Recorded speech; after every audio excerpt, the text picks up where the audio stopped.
ನಾವು ಎಣಿಸಿದಂತೆ ನಮ್ಮ ಕಾರ್ಯಕ್ರಮ ಆಗುವುದಿಲ್ಲ. ನಮ್ಮನ್ನು ನಿರ್ವಹಣೆ ಮಾಡುವ ಮೇಲೊಬ್ಬ ಇದ್ದಾನೆ ಅಂತ ನಮಗೆ ಇವತ್ತು ಈ ಕಾರ್ಯಕ್ರಮದ ಈ ಹಂತದಲ್ಲಿ ಅರ್ಥ ಆಗ್ತಾ ಇದೆ.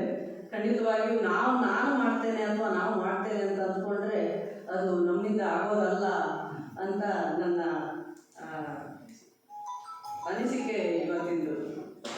ಇವತ್ತು ಕಾರ್ಯಕ್ರಮ ಆಗಬೇಕು, ಹಿರಿಯರ ನೆನಪು ಅಂತ ನಮ್ಮ ಅಕಾಡೆಮಿಯಿಂದ ಒಂದು ಕಾರ್ಯಕ್ರಮ ತಗೊಂಡಿದ್ದೇವೆ ಅಂತ ನಮ್ಮ ಸಂಘಟನೆಯಲ್ಲಿ ಮಾತಾಡಿಕೊಂಡಾಗ ಉಮ್ಮಚ್ಗಿ ಭಾಗದ ನಾರಾಯಣ ಹೆಗಡೆ ಅವರು, ಹಾಗಾಗಿ ಅಲ್ಲೇ ಯಾರದಾದರೂ ಮನೆಯಲ್ಲಿ ಅಥವಾ ದೇವಸ್ಥಾನ, ಶಾಲೆಯಲ್ಲಿ ಅಥವಾ ಸೊಸೈಟಿಯಲ್ಲಿ ಒಂದು ಅವಕಾಶ ಸಿಕ್ಕಿದ್ರೆ ಅಲ್ಲೇ ಮಾಡುವ ಅಂತ ನಮ್ಮ ಯಕ್ಷಗೆಜ್ಜೆಯ ವಾಗರ್ಥ ತಾಳಮದ್ದಲೆ ಕೂಟದ ನಮ್ಮ ಸದಸ್ಯರು ಒಂದು ಅಭಿಪ್ರಾಯನ ಇಟ್ಟರು.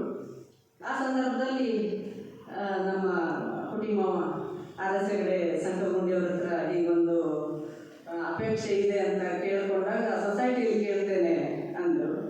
ಸೊಸೈಟಿಯಲ್ಲಿ ಕೇಳಿದ ತಕ್ಷಣದಲ್ಲಿ ಅವರು ಖಂಡಿತವಾಗಿಯೂ ನಾವು ಸಹಕಾರ ಕೊಡ್ತೇವೆ, ಸಹಭಾಗಿತ್ವವನ್ನು ಇಟ್ಟುಕೊಂಡು ನಾವು ಕಾರ್ಯಕ್ರಮವನ್ನು ಮಾಡೋಣ ಅಂತ ಹೇಳಿ ಸಹಕಾರ ಕೊಟ್ಟಿದ್ದಲ್ಲದೆ ನಮ್ಮ ಇವತ್ತಿನ ಕಾರ್ಯಕ್ರಮದ ಅಧ್ಯಕ್ಷರಾಗಿ ಬಂದಿದ್ದಾರೆ. ಅವರಿಗೆ ನಾವು ಹೃತ್ಪೂರ್ವಕವಾದಂತಹ ಸ್ವಾಗತವನ್ನು ಕೊಡ್ತಾ ಇದ್ದೇವೆ.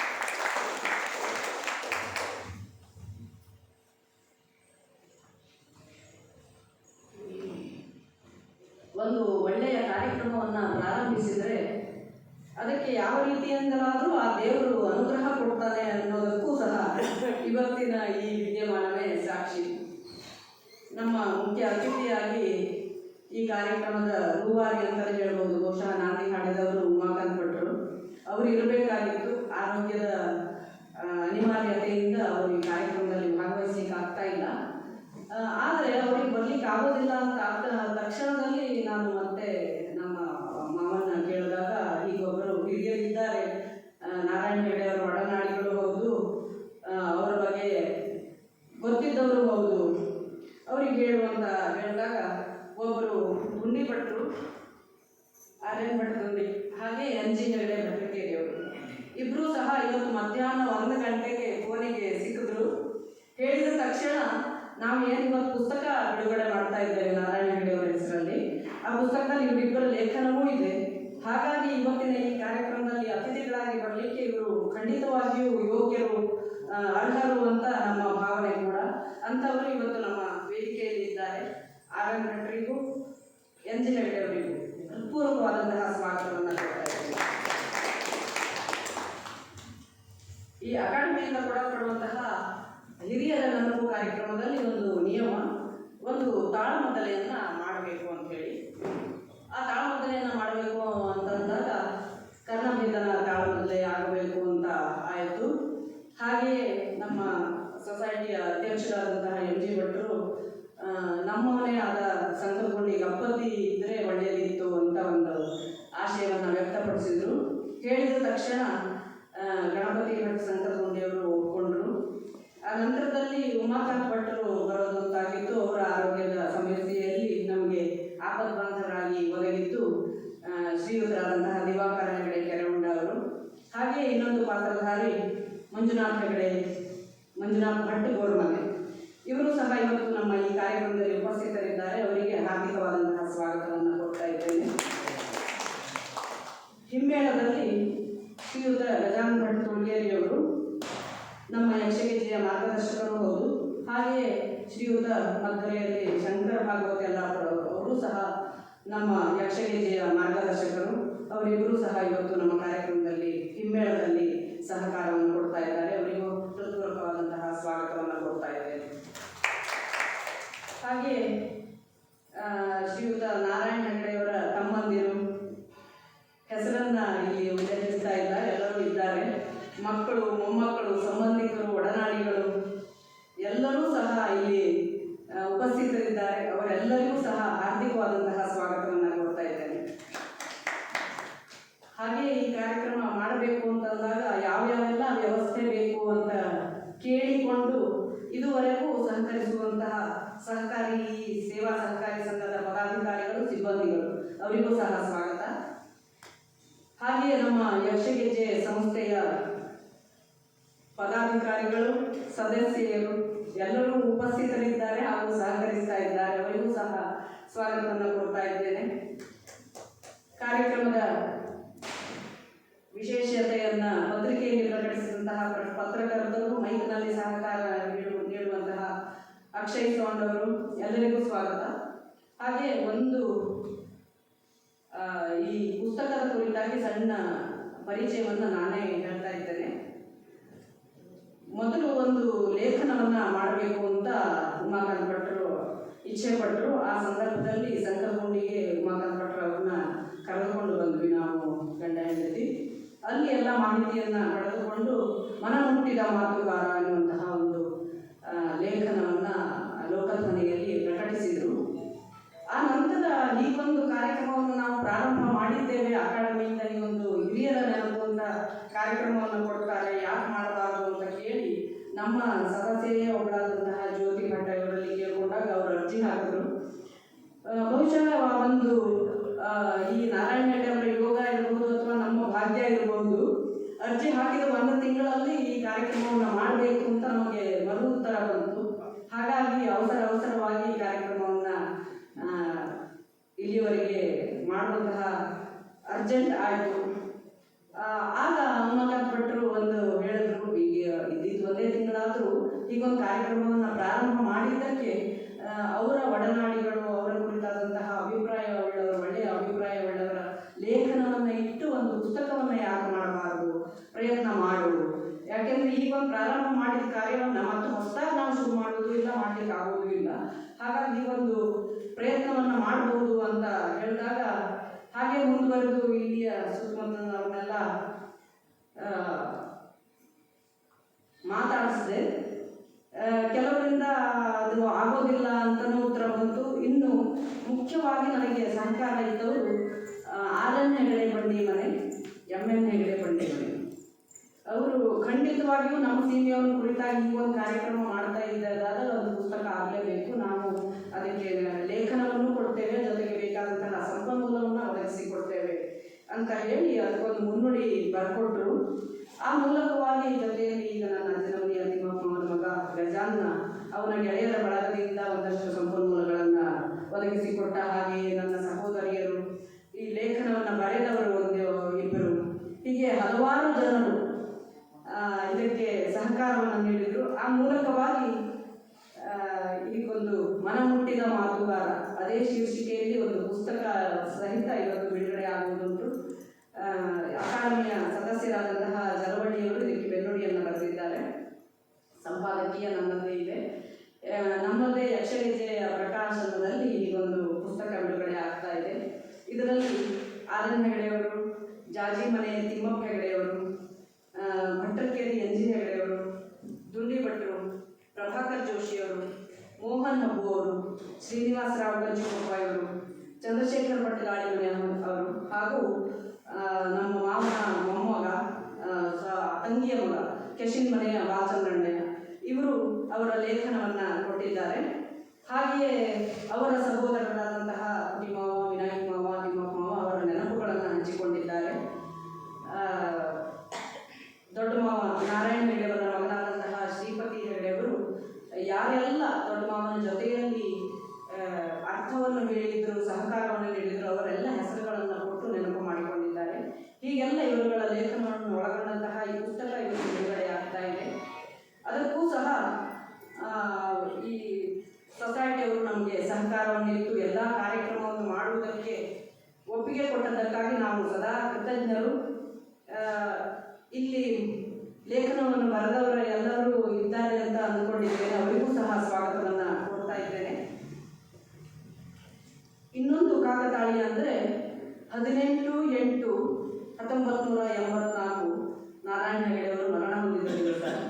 ಅದೇ 18/8/2025 ಇವತ್ತು ಅವರ ಸಂಸ್ಮರಣೆಯನ್ನು ನಾವು ಕಾರ್ಯಕ್ರಮವನ್ನು ಮಾಡ್ತಾ ಇದ್ದೇವೆ. ಇದು ಒಂದು ಕಾಕತಾಳೀಯವಾಗಿ ಕೂಡಿ ಬಂದಿದೆ. ಆದ್ದರಿಂದ ಉಮಾಕಾಂತ್ ಭಟ್ರು ಖಂಡಿತವಾಗಿಯೂ ನನ್ನ ಸಲುವಾಗಿ ದಿನಾಂಕ ಬದಲಾಯಿಸೋದು ಬೇಡ, ಕಾರ್ಯಕ್ರಮ ಇವತ್ತೇ ಆಗಲಿ ಅಂತ ಕೇಳಿಕೊಂಡ್ರು. ಹಾಗೆ ಎಲ್ಲರ ಆಶಯದ ಮೇರೆಗೆ, ಆಶೀರ್ವಾದ ಹಾರೈಕೆ ಮೇರೆಗೆ ಈಗೊಂದು ಕಾರ್ಯಕ್ರಮ ಆಗ್ತಾ ಇದೆ. ಮತ್ತೊಮ್ಮೆ ಎಲ್ಲರನ್ನು ಸ್ವಾಗತಿಸುತ್ತಾ ಮುಂದಿನ ಕಾರ್ಯಕ್ರಮಕ್ಕೆ ಮಾಡಿಕೊಡ್ತಾ ಇದ್ದೇನೆ. ಧನ್ಯವಾದ.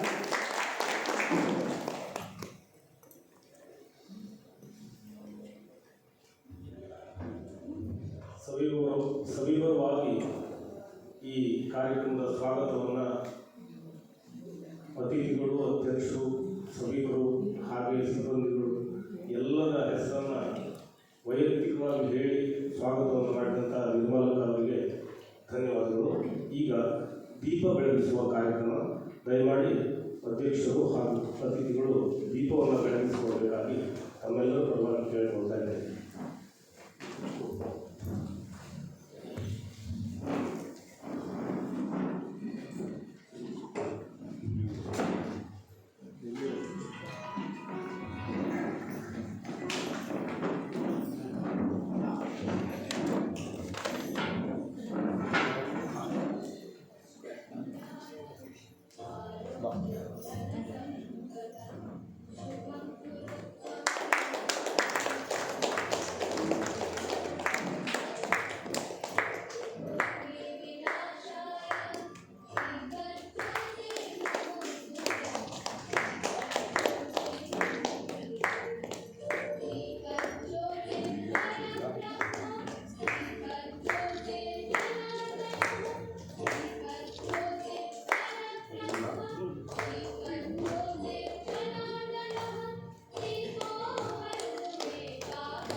ಯಕ್ಷಗಾನ ಅಕಾಡೆಮಿ ಬೆಂಗಳೂರು, ವಾಗರ್ಥ ತಾಳ್ಮದ್ಲೆ ಕೂಟ, ಯಕ್ಷ ಗದ್ದೆ ಶಿರಸಿ ಅಂಗಸಂಸ್ಥೆಗಳು ಹಾಗೂ ಸೇವಾ ಸಹಕಾರಿ ಸಂಘ ಇದರ ಸಹಯೋಗದಲ್ಲಿ ಹಿರಿಯರ ನೆನಪು ಎನ್ನುವಂತಹ ಈ ಕಾರ್ಯಕ್ರಮದ ಎಲ್ಲ ಅತಿಥಿಗಳು, ಅಧ್ಯಕ್ಷರು ಹಾಗೂ ಸಭಿಕರನ್ನ ನಾನು ಮತ್ತೊಮ್ಮೆ ಸ್ವಾಗತಿಸಿ ಪ್ರಾರ್ಥಿಸ್ತಾ ಇದ್ದೇನೆ.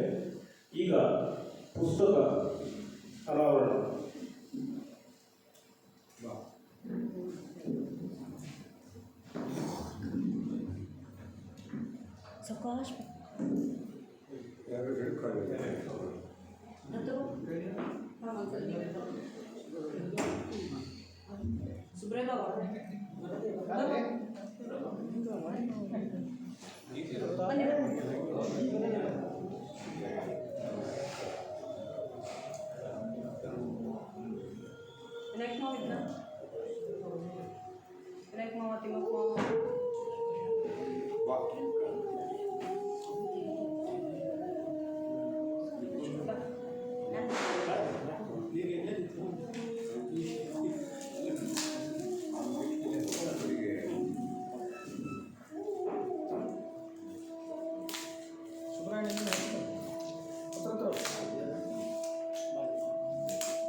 ಶಿಗೇಮನೆ ಇವರ ಪುಸ್ತಕವನ್ನು ಬಿಡುಗಡೆ ಮಾಡಿದ ತಮಗೆಲ್ಲರಿಗೂ ಧನ್ಯವಾದಗಳು. ಈಗ ಈ ಕಾರ್ಯಕ್ರಮದ ಕುರಿತು ಅತಿಥಿಗಳಾದ ಎನ್.ಕೆ. ಭಟ್ಟಿಕೇರಿ ಅವರು ಒಂದೆರಡು ಮಾತನಾಡಬೇಕು ಅಂತ ಕೇಳ್ಕೊಳ್ತಾ ಇದ್ದೀನಿ.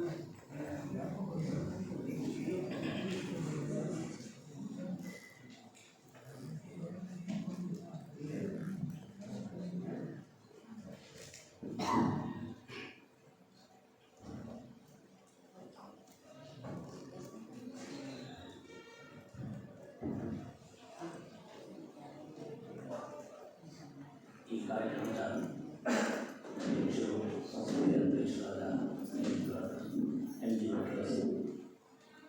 ಸ್ನೇಹಿತರಾದ ಯುವತಿಯರು, ಇಲ್ಲಿ ಸೇರಿದ ಶ್ರೀ ನಾರಾಯಣಗೌಡ ಕುಟುಂಬದವರೇ ಹಾಗೂ ಅಭಿಮಾನಿಗಳೇ,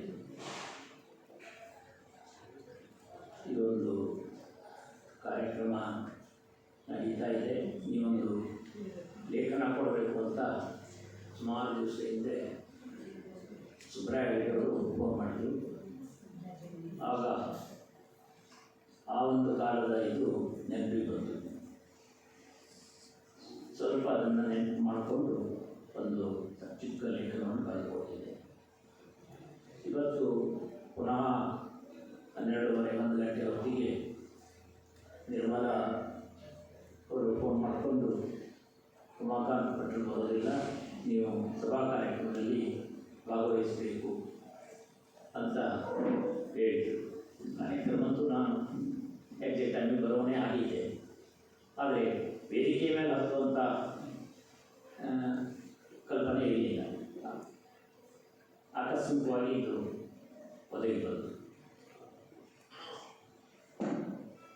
ಆದರೆ ಆಗೋದಿಲ್ಲ ಅಂತ ಹೇಳಲಿಕ್ಕೂ ಆಗೋದಿಲ್ಲ. ಅತ್ಯಂತ ಅಭಿಮಾನಿಗಳು ಹಾಗೂ ಪೂಜ್ಯ ಸ್ಥಾನದಲ್ಲಿ ನಾನು ಅವರನ್ನು ಸ್ಮರಣೆ ಮಾಡ್ಕೊಳ್ತೇನೆ. ನಮ್ಮ ಕುಟುಂಬವೂ ಕೂಡ ಯಕ್ಷಗಾನದಿಂದ ಸ್ವಲ್ಪ ನಮ್ಮ ತಂದೆಯವರು ಯಕ್ಷಗಾನದಲ್ಲಿ ಭಾಗವಹಿಸ್ತಿದ್ದರಂತೆ. ನಾವೇನು ನೋಡಲಿಲ್ಲ. ನನಗೂ ಸ್ವಲ್ಪ ನಮ್ಮ ಕುಟುಂಬದವರಿಗೂ ಯಕ್ಷಗಾನ, ಈಗ ಚಿಗಮನೆ ಕುಟುಂಬದವರು ಯಾಕೋ ಹಾಗೆ ಸ್ವಲ್ಪ ಯಕ್ಷಗಾನದ ಮೇಲೆ ಆಸಕ್ತಿ, ಅಭಿಮಾನ ಇರುವಂಥವರೇ. ಆ ಒಂದು ಅಭಿಮಾನವನ್ನು ಪ್ರಕಟಪಡಿಸಲಿಕ್ಕೆ ಕೆಲವು ವರ್ಷದ ಮಟ್ಟಿಗೆ ಚಿಕ್ಕ ತಾಳ್ಮದಲ್ಲೇ ಅರ್ಥಧಾರಿ ಅಂತ ಹೇಳಿಸ್ಕೊಡ್ಲಿಕ್ಕೆ ಕಾರಣೀಭೂತರಾದವರೇ ನನಗೆ ಚಿಗಮನೆ ನಾರಾಯಣಗೌಡ. ಅಲ್ಲಿವರೆಗೂ ನಾನು ರಂಗ ಪ್ರವೇಶವನ್ನು ತಾಳ್ಮದಲ್ಲೇ ಕೈಟೆಕ್ನಲ್ಲಿ ಮೊದಲು ಪ್ರವೇಶ ಮಾಡಲಿಕ್ಕೆ ಕಾರಣವೂ ಅವರೇ, ಮಾರ್ಗದರ್ಶನವೂ ಅವರದೇ. ಅನೇಕ ಕಾರ್ಯಕ್ರಮವನ್ನು ಅವರ ಜೊತೆ ನಾನು ಹೋದೆ. ಆಗ ಒಂಥರ ಯಕ್ಷಗಾನಕ್ಕೆ ಎನ್.ಎಸ್. ಹೆಗಡೆ ಅವರ ಪ್ರಭಾವದಿಂದ ಏನೋ ಈ ಭಾಗದಲ್ಲಿ ಅವರನ್ನು ಸ್ವಲ್ಪ ಪ್ರಭಾವವಾಗಿ ಚಾಲ್ತಿರ್ಬೋದು. ಅನೇಕ ಯುವಕರು ಅದರಲ್ಲಿ ಆಸಕ್ತಿ ಹೊಂದಿದರು. ಅದಕ್ಕೆ ಕಾರಣ ಚಿಗಮನೆ ನಾರಾಯಣಗೌಡರು. ಭಟ್ನಾಡಿ ಸೀಮೆಯಲ್ಲಿ ಮೊದಲಿನಿಂದಲೂ ಯಕ್ಷಗಾನ ಆಸಕ್ತಿ, ಪ್ರೇರಣೆ ಇದ್ದಂಥ ಸೀಮೆ ಆದರೂ ಕೂಡ ಅದು ಒಂದು ಹಂತದಲ್ಲಿತ್ತು. ಯಾಕೆಂದರೆ ಆ ಕಾಲದಲ್ಲಿ ಅದಕ್ಕೊಂದು ಆ ಪ್ರೌಢತೆ ಇರಲಿಲ್ಲ. ಇವರು ತಾಳ್ಮದಲ್ಲಿ ಆದರೂ ಒಬ್ಬರು ಭಾಗವತ ಪದ ಹೇಳ್ತಿದ್ರು, ಮುಂದಿನವರು ಅರ್ಥ ಹೇಳ್ತಿದ್ರು. ಆದರೆ ಆ ಒಂದು ವಾಗ್ಚೇರಿಯ ಪ್ರಭಾವ ಆಗಲಿ, ಆ ಕಾರ್ಯಕ್ರಮಕ್ಕೆ ಆ ಒಂದು ಮೆರಗು ಇರುವುದಿಲ್ಲ. ಅದಕ್ಕೆ ಒಂದು ನಿಜವಾಗಿ ಸಾಹಿತ್ಯಿಕ ಮೌಲ್ಯವನ್ನು ತಂದುಕೊಟ್ಟವರೇ ಚಿಗಮನೆ ನಾರಾಯಣಗೌಡರು. ಯಾಕೆಂದರೆ ಅವರು ಮಾತನಾಡುವ ಶೈಲಿ, ಎಂಥ ಭಾವೋದ್ವೇಗದಲ್ಲೂ ಕೂಡ ಶರೀರ ಸ್ವಲ್ಪನೂ ವಿಕೃತಿ ಹೊಂದುವುದಿಲ್ಲ ಅಂತ ನಾನು ಲೇಖನದಲ್ಲೂ ತಂದೆ ಬರೆದಿದ್ದೇನೆ. ಯಾಕೆಂದರೆ ನಾವು ಅನೇಕ ಅರ್ಥಧಾರಿಗಳನ್ನು ನೋಡ್ತೇವೆ. ಆವೇಶ ಬಂದಾಗ ಅವರು ಶರೀರವೂ ಕೂಡ ಒಂದು ರೀತಿಯ ವಿಚಿತ್ರ ರೀತಿಯಲ್ಲಿ ಅನುಸಂಧಾನ ಮಾಡ್ತಾರೆ. ಆದರೆ ಅವರು ಹಾಗಲ್ಲ. ಅದು ಎಷ್ಟು ದುಃಖದ ಭಾವ ಇರ್ಬೋದು ಅಥವಾ ವೀರ ಭಾವ ಇರ್ಬೋದು, ಯಾವುದನ್ನು ಹೇಳುವಾಗಲೂ ಕೂಡ ಆ ಸಮತೋಲನವನ್ನು ಕಾಯ್ದುಕೊಂಡೇ ಅವರು ಅರ್ಥವನ್ನು ಹೇಳ್ತಿದ್ದರು. ಇದಕ್ಕಿಂತ ಹೆಚ್ಚಾಗಿ ಆಕಾಶವಾಣಿಯಲ್ಲಿ ನಮಗೆ ಅವಕಾಶ ಕಲಿಸ್ಕೊಡ್ಲಿಕ್ಕೆ ಅವರು ತುಂಬ ಪ್ರಯತ್ನ ಮಾಡಿದರು. ಇಲ್ಲದೆ ಹೋದರೆ ಅಲ್ಲಿ ತನಕ ಒಂದು ಸುವ್ಯವಸ್ಥಿತವಾಗುವಂಥ ತಾಳ್ಮತ್ತಲೇ ಆಕಾಶವಾಣಿಯಲ್ಲಿ ಬರ್ತಾ ಇರಲಿಲ್ಲ. ಅವರು ಯಾವಾಗ ಅಲ್ಲಿ ಅವಕಾಶವನ್ನು ಪಡೆದುಕೊಂಡರು. ಆನಂತರದಲ್ಲಿ ಆ ಒಂದು ಕಾರ್ಯಕ್ರಮಕ್ಕೆ ಒಂದು ಆಕಾಶವಾಣಿಯಲ್ಲಿ ಬರ್ತಕ್ಕಂಥ ಒಂದು ಕಾರ್ಯಕ್ರಮಕ್ಕೆ ಒಂದು ಮೆರುಗು ಬಂತು, ಒಂದು ಪ್ರಸಿದ್ಧಿ ಬಂತು. ನಾವು ಮೊಟ್ಟ ಮೊದಲನೇ ಧ್ವನಿ ಪರೀಕ್ಷೆಗೆ ಅಂತ ಹೋದಾಗ ಆ ಕಾರ್ಯಕ್ರಮದ ಪರಿವೀಕ್ಷಕರಲ್ಲಿ ಎನ್ಕೆಯವರು, ಸಾಹಿತಿ ಎನ್ಕೆಯವರು, ಅವರು ನಮ್ಮ ಒಂದು 10 ನಿಮಿಷದ ಇದನ್ನು ನಾವು ಕೊಟ್ವಿ. ಕಾಸರಗೋಡು ಲಕ್ಷ್ಮೀನಾರಾಯಣ ಇದ್ದರು. ಅದನ್ನು ಕೇಳಿಕೊಂಡು ಒಂದು 2-3 ಇದನ್ನೇ ಎಕ್ಸ್ಟ್ರಾ ಅವರು ಈ ರಾಮಾಯಣದ ಈ ಭಾಗ ನಿಮಗೆ ಮಾಡಲಿಕ್ಕೆ ಹೋದರೆ ಅದನ್ನು ಮಾಡಿ, ಇದನ್ನು ಮಾಡಿ ಅಂತ ಒಂದು 2-3 ಇದನ್ನು ಹೇಳಿದರು. ಅದನ್ನು ಆ ತಕ್ಷಣದಲ್ಲಿ ಭಾಗವತರಿಗೂ ಆ ಪ್ರಸಂಗದ ಆ ಸನ್ನಿವೇಶದ ಪದ ಪ್ರಸಂಗ ನೆನಪು ಮಾಡ್ಕೊಂಡು ಅವ್ರು ಹೇಳಿದರು. ಅದನ್ನು NS ಹೆಗ್ಡೆಯವರು ಹಾಗೂ ಕಾಸರಗೋಡು ನಾವೆಲ್ಲ ಅದನ್ನು ಸ್ವಲ್ಪ ಒಂದು 5 ನಿಮಿಷದ ಪ್ರೋಗ್ರಾಮ್ ಅವರಿಗೆ ಮಾಡಿ ತೋರಿಸಿದ್ರು. ತುಂಬ ಅವರು ತುಂಬ ಅದನ್ನು ಎಂಜಾಯ್ ಮಾಡ್ತಾರೆ ಎನ್ಕೆಯವರು. ಯಾಕೆಂದರೆ ಎನ್ಕೆಯವರು ದೊಡ್ಡ ಸಾಹಿತಿಗಳು. ಅಷ್ಟರ ಮಟ್ಟಿಗೆ ಸಾಹಿತಿಗಳನ್ನು, ಕಲಾವಿದರನ್ನು, ಭಾವುಕರನ್ನು ಆಕರ್ಷಣೆ ಮಾಡುವಂಥ ಶಕ್ತಿ, ಆ ಶೈಲಿ NS ಹೆಗ್ಡೆಯವರಿಗೆ ಕರಗತವಾಗಿತ್ತು. ತುಂಬ ಅವರು ಓದ್ತಿದ್ರು. ಅವ್ರ ಮನೆಯಲ್ಲಿ ತುಂಬ ಪುಸ್ತಕ ಇಬ್ಬರು ಅವುಗಳು ಇತ್ತು. ನನಗೂ ಹೇಳ್ತಿದ್ರು, ಇಂಥ ಪುಸ್ತಕ ತರಿಸ್ಕೊ, ನಾನು ಇಂಥ ತಂದಿದ್ದೇನೆ. ತುಂಬ ಆಕಾಶವಾಣಿಯಲ್ಲಿ ಮೊಟ್ಟ ಮೊದಲನೇ ಪ್ರೋಗ್ರಾಮ್ ಕೊಡುವ ಹೊತ್ತಿಗೆ ಅವರು ನನಗೆ ಬರಕೊಟ್ಟಿದ್ರು. ಅದು ಬರದಾಗಮನ ಇದರಲ್ಲಿ ಲಕ್ಷ್ಮಣನ ಪಾತ್ರ ನಂದಾಗಿತ್ತು. ಆ ಲಕ್ಷ್ಮಣನ ಜಸ್ಟ್ ನಾನು ಅದಕ್ಕೆ ಎಂಟ್ರಿ ಕೊಟ್ಟನು. ಆಗ ಅದರಲ್ಲಿ ಲಕ್ಷ್ಮಣನ ಪದ್ಯದ ಭಾವಾರ್ಥವನ್ನು ಬರೆದುಕೊಟ್ಟು ನಾನು ಅದನ್ನು ಗಟ್ಟಾಕೊಟ್ಟು ಅದು ಸೇರಿದೆ. ಆನಂತರದಲ್ಲಿ ಅವ್ರ ಜೊತೆ ಅನೇಕ ಕಾರ್ಯಕ್ರಮಗಳನ್ನು ನಾವು ಮಾಡಿದ್ವಿ. ತುಂಬ ಅವರ ಒಂದು ಆ ಒಂದು ಸಾಹಿತ್ಯದ ಮೌಲ್ಯವನ್ನು ಕೇವಲ ಇಲ್ಲಲ್ಲ, ಸಿದ್ದಾಪುರ ತಾಲೂಕಿನಲ್ಲೂ ಕೂಡ ಅವರು ಪ್ರಸಿದ್ಧಿ ಹೊಂದಿದೆ. ಯಾಕೆಂದರೆ ಅಲ್ಲಿ ಆ ಹೊತ್ತಿಗೆ ತುಂಬ ತಾಳ್ಮಲ್ಲಿ ಅರ್ಥಧಾರಿಗಳು ತುಂಬ ಜನ ಬಹಳ ಅದನ್ನು ವ್ಯವಸ್ಥಿತವಾಗಿ ನಡೆಸ್ಕೊಂಡು ಬಂದಿದೆ. ಯಾಕೆಂದರೆ ಅಲ್ಲಿ ತಳುಗುಣಿಯಲ್ಲಿ ದಶಮಿ ಕಾರ್ಯಕ್ರಮ ಆಗ್ತಿತ್ತು. ವೆಂಕಟಾಚಲ ಭಟ್ರು, ಆನಂತರ ಕೆರೆ ಕೃಷ್ಣ ಭಟ್ರು, ಕಾವೇಶ್ವರದವರು, ಹೀಗೆ ದನಕಲ್ ಪಟೇಲ್, ಹೀಗೆ ಅತ್ಯಂತ ಮೌಲಿಕವಾದಂಥ ಅರ್ಥ ಹೇಳಿರ್ತಕ್ಕಂಥ ಕಲಾವಿದರು ಎಲ್ಲ ಆಗಲೇ ಬಹಳ ಮಂದಿ ಇದ್ದರು. ಅನೇಕ ಸಂಘಗಳನ್ನು ಕೂಡ ಅವರು ಹೊಸದಾಗಿ, ಅಂದರೆ ಕೇವಲ ನಮ್ಮಲ್ಲಿ ಒಂದು ಕೆಲವು ಪ್ರಸಂಗಗಳು ಆ ಹೊತ್ತಿನಲ್ಲಿ ಪ್ರಸಿದ್ಧಿ ಇತ್ತು. ಆದರೆ ಅವರು ಹಾಗಲ್ಲ, ಹಳೆಯ ಪ್ರಸಂಗಗಳನ್ನೆಲ್ಲ ಹುಡುಕಿ ಪಂಚವಟಿ ಇಂಥದ್ದೆಲ್ಲ ಕಾರ್ಯಕ್ರಮ ಇದರಲ್ಲಿ ಅವರು ಅದನ್ನು ಮಾಡಿ ಆ ಹೊತ್ತಿಗೆ ಅವರ ಮತ್ತು NS ಹೆಗ್ಡೆಯವರ ಪರಿಚಯದಿಂದಾಗಿ ನಾರಾಯಣರು ಕೂಡ ಸಿದ್ದಾಪುರದಲ್ಲೂ ಕೂಡ ತುಂಬ ಪ್ರಸಿದ್ಧಿಯಾಗಿದೆ. ಅವರ ಜೊತೆ ಅದೇ ರಮಾಕಾಂತ್ ಭಟ್ರು ಆ ದಿವಸ ಲೇಖನದಲ್ಲಿ ಬರೆದಿದ್ದಾರೆ. ಸ್ವರ್ಣ ವೇದನ ಎನ್ನುವುದು ಒಂದು ದಿವಸ ವೆಂಕಟಾಚಲ ಭಟ್ರು ಅವರ ಪಾತ್ರ ಹೇಳಿದರೆ, ಮತ್ತೊಂದು ದಿವಸ ಇವರು ಅಲ್ಲೇ ಅದರದ್ದು ಮಾಡಿಕೊಂಡು ಅದೊಂದು ಬಹುಶಃ ಒಂದು 10-50 ಕಾರ್ಯಕ್ರಮಗಳು ನಡೆದಿದ್ದಾವೆ ಅಂತ ಇವತ್ತಿಗೂ ಅಲ್ಲಿ ಸ್ಮರಣೆ ಮಾಡ್ಕೊಳ್ತಕ್ಕಂಥ ಜನರಿದ್ದಾರೆ. ಅದೊಂದು ಯಕ್ಷಗಾನದ ಮಟ್ಟಿಗೆ ಆ ಒಂದು ವೇಳೆ ಎನ್ನುವುದು ಅತ್ಯಂತ ಅಮೃತಗಳಿಗೆ ಅಂತ ನಾನು ಅಂದ್ಕೊಂಡ್ರು. ಆದರೆ ಕಾರಣಾಂತರದಿಂದ ಅವರು ಸಂಸಾರಿಕ ಕೆಲವೊಂದು ತಾಪತ್ರಯದಿಂದ ಈ ಕ್ಷೇತ್ರವನ್ನು ಸ್ವಲ್ಪ ಕಡಿಮೆ ಮಾಡ್ತಾ ಬಂದರು. ಅವರು ಕಡಿಮೆ ಮಾಡ್ತಾ ಇದ್ದಂತೆಯೇ ನಮ್ಮಲ್ಲೂ ಯಕ್ಷಗಾನದ ಪ್ರಭಾವ ತುಂಬ ಕಲಾವಿದರು ಕಡಿಮೆ ಆಗ್ತಾ ಬಂದರು. ನಾವು ಎಲ್ಲ ಸ್ವಲ್ಪ ಹಿಂಸರಿ. ಯಾಕಂದರೆ ಯಕ್ಷಗಾನಕ್ಕೆ ಸ್ವಲ್ಪ ಹೆಚ್ಚಿನ ವಿದ್ವಾಂಸರ ಒಂದು ಆಗಮನವೂ ಆಯಿತು. ಆಗ ನಮ್ಮಂಥ ಸಾಮಾನ್ಯ ಕಲಾವಿದರು ಅವ್ರ ಜೊತೆ ಇದು ಮಾಡೋದು ತುಂಬ ಕಷ್ಟ ಅಂತ ನನಗೂ ವೈಯಕ್ತಿಕವಾಗಿ ಅನಿಸ್ತು. ನಾನು ಹಿಂಸರಿತಾರೆ. ಯಾಕೆಂದರೆ ತುಂಬ ಆಳವಾದಂಥ ಅಧ್ಯಯನ ಅವರದ್ದು ಇರ್ತಾರೆ. ಅವ್ರ ಜೊತೆ ನಾವು ಸಾಮಾನ್ಯ ಕೇವಲ ಪುಸ್ತಕಗಳನ್ನು ಓದಿಕೊಂಡು ಅವ್ರ ಜೊತೆ ವಿಮರ್ಶೆ ಮಾಡುವಂಥದ್ದು ಮಾಡಲಿಕ್ಕೆ ಸಾಧ್ಯ ಆಗೋದಿಲ್ಲ ಅನ್ನೋ ಕಾರಣದಿಂದ ನಾವು ಅವರಿಗೆ ಅನಾರೋಗ್ಯ ಚಲೋದು. ಆದರೆ ಒಂದು ಕಾಲದ ಒಂದು 8-10 ವರ್ಷ ಇರ್ಬೋದು. ಆ 10 ವರ್ಷದ ಕಾಲಾವಧಿಯಲ್ಲಿ ಈ ಪ್ರದೇಶದಲ್ಲಿ ಯಕ್ಷಗಾನ ತುಂಬ ಕಾಯಮ್ಮಾಗಿ ನಡೀತಕ್ಕಂಥದ್ದು ನಮ್ಮ ಕನೆಯಲ್ಲಿ ದೇವಸ್ಥಾನದಲ್ಲಿ ಕೃಷ್ಣಾಷ್ಟಮಿ ಪ್ರಸಂಗ, ಆನಂತರ ಮೊಳಗೆ ಮನೆಯಲ್ಲಿ ಅನಂತ ಚತುರ್ದಶಿ ಪ್ರಸಂಗ. ಹೀಗೆ ಅದರ ಜೊತೆ ಇನ್ನೊಂದು ಅಷ್ಟು ನಮಗೆ ಈ ಭಾಗದಲ್ಲಿ ಯಕ್ಷಗಾನ ಪ್ರಶಸ್ತಿ ಕಾರಣ ಕಾಸರಗೋಡು ಲಕ್ಷ್ಮೀನಾರಾಯಣ ಹೆಗ್ಡೆಯವರು ಇಲ್ಲಿ ಅವರ ಜಮೀನು ಹತ್ರನೇ ಅವರು ಜಮೀನು ತಗೊಂಡಿದ್ದರಿಂದ ಅವ್ರು ಬಂದಿದ್ದರಿಂದ ನಮಗೆ NS ಹೆಗ್ಡೆಗೆ ಸರಿಯಾದ ಒಂದು ಜೋಡಿ ಯಾರಪ್ಪ ಇದು ತುಂಬ ಕೊರತೆ ಆಗ್ತಿತ್ತು. NS ಹೆಗ್ಡೆರು ಒಬ್ಬರೇ ಆಗ್ತಿತ್ತು. ಅವತ್ತಿಗೆ ಲಕ್ಷ್ಮೀನಾರಾಯಣ ಹೆಗ್ಡೆರು ಬಂದಿದ್ದರಿಂದ ಲಕ್ಷ್ಮೀನಾರಾಯಣ ಹೆಗ್ಡೆರನ್ನ ಸಿರಿಮನೆ ನಾರಾಯಣ ಹೆಗ್ಡೆರನ್ನ ಅರ್ಥ ಕಾಡ್ಕೊಂಡ್ರು. ಒಂದು ಪ್ರಸಂಗ ಕೊಡೋದು ಉಳಿದಿದ್ದೆಲ್ಲ ನಾವು ಇರ್ಬೋದು ಸಹೋದರ ಅಂತ ರಾಮಚಂದ್ರ ಇಂಥವರೆಲ್ಲ ಅರೇಂಜ್ ಮಾಡ್ತಿದ್ವಿ. ಆಗ ಬಹಳಷ್ಟು ಯಕ್ಷಗಾನಗಳು ಇಲ್ಲಿ ಇದಾಯಿತು. ಹೊಸ ಹೊಸ ಹುಡುಗರೆಲ್ಲ ಸ್ವಲ್ಪ ಯಕ್ಷಗಾನಕ್ಕೆ ಅವರೆಲ್ಲ ಬಂದರು. ಭಾಳ ಅದರ ಜೊತೆಗೆ ನಮ್ಮ ಹಿರಿಯರಾದ ಶ್ರೀನಿವಾಸ ಇದ್ದಾರೆ. ಅವರು ಈ ಪ್ರದೇಶಕ್ಕೆ ಬಂದಿದ್ದರಿಂದ ಅವರು ನಮ್ಮ ಜೊತೆ ಅನೇಕ ಸಂಘಗಳನ್ನು ಸೇರಿಕೊಂಡು ತುಂಬ ಭಾಳ ಉಚ್ಚ ಮಟ್ಟದ ಅರ್ಥಗಾರರು ಯಕ್ಷಗಾನದಲ್ಲಿ. ಅವರಿಗೂ ಈ ಪ್ರದೇಶದಲ್ಲಿ ತುಂಬಾ ಬೇಡಿಕೆ ಆಗಿತ್ತು. ಅವರು ಕೂಡ ನಮ್ಮ ಜೊತೆ ಹೇಳಿದರು. ನಾವು ಎಲ್ಲಿವರೆಗೆ ಹೋಯಿತು ಅಂದರೆ ಬೆಂಗಳೂರಿನಲ್ಲಿ ಅನೇಕ ಮಾಡ್ತೇವೆ ಸಾಹಿತ್ಯ ಪರಿಷತ್ತಿನ ಸುವರ್ಣ ಮಹೋತ್ಸವ. ಆ ಹೊತ್ತಲ್ಲೂ ಕೂಡ ನಮಗೊಂದು ಅವಕಾಶ ಸಿಕ್ತು. ಹೀಗೆ ಯುನೆಸ್ಕೋದ ಕಾರಣದಿಂದಾಗಿ ನಮಗೆ ಅನೇಕ ಆಕಾಶವಾಣಿಯಲ್ಲಿ ಸಾಹಿತ್ಯ ಪರಿಷತ್ತಿನ ಬೆಂಗಳೂರಿನಂಥ ದೊಡ್ಡ ವಿದ್ವಾಂಸರ ಸಭೆಯಲ್ಲಿ ಹೀಗೆ ಅನೇಕ ಸಭೆಗಳಲ್ಲಿ ನಮಗೆ ಒಂದು ಕಾರ್ಯಕ್ರಮವನ್ನು ಕೊಡುವಂಥ ಒಂದು ಯೋಗ ಅದು ಬಂತು. ಅದಕ್ಕೆ ಪೂರ್ತಿ ಇದು ಶ್ರೇಯಸ್ಸು ಶ್ರೀಯುತ ನಾರಾಯಣರಿಗೆ ಸಲ್ಲಬೇಕು.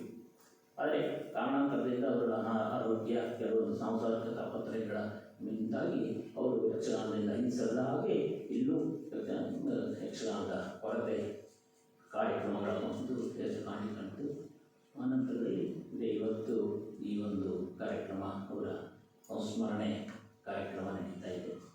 ಇದು ಈ ಕಾರ್ಯಕ್ರಮ ಮಾಡಿದ್ದು ತುಂಬ ಯೋಗ್ಯವಾಗುತ್ತೆ.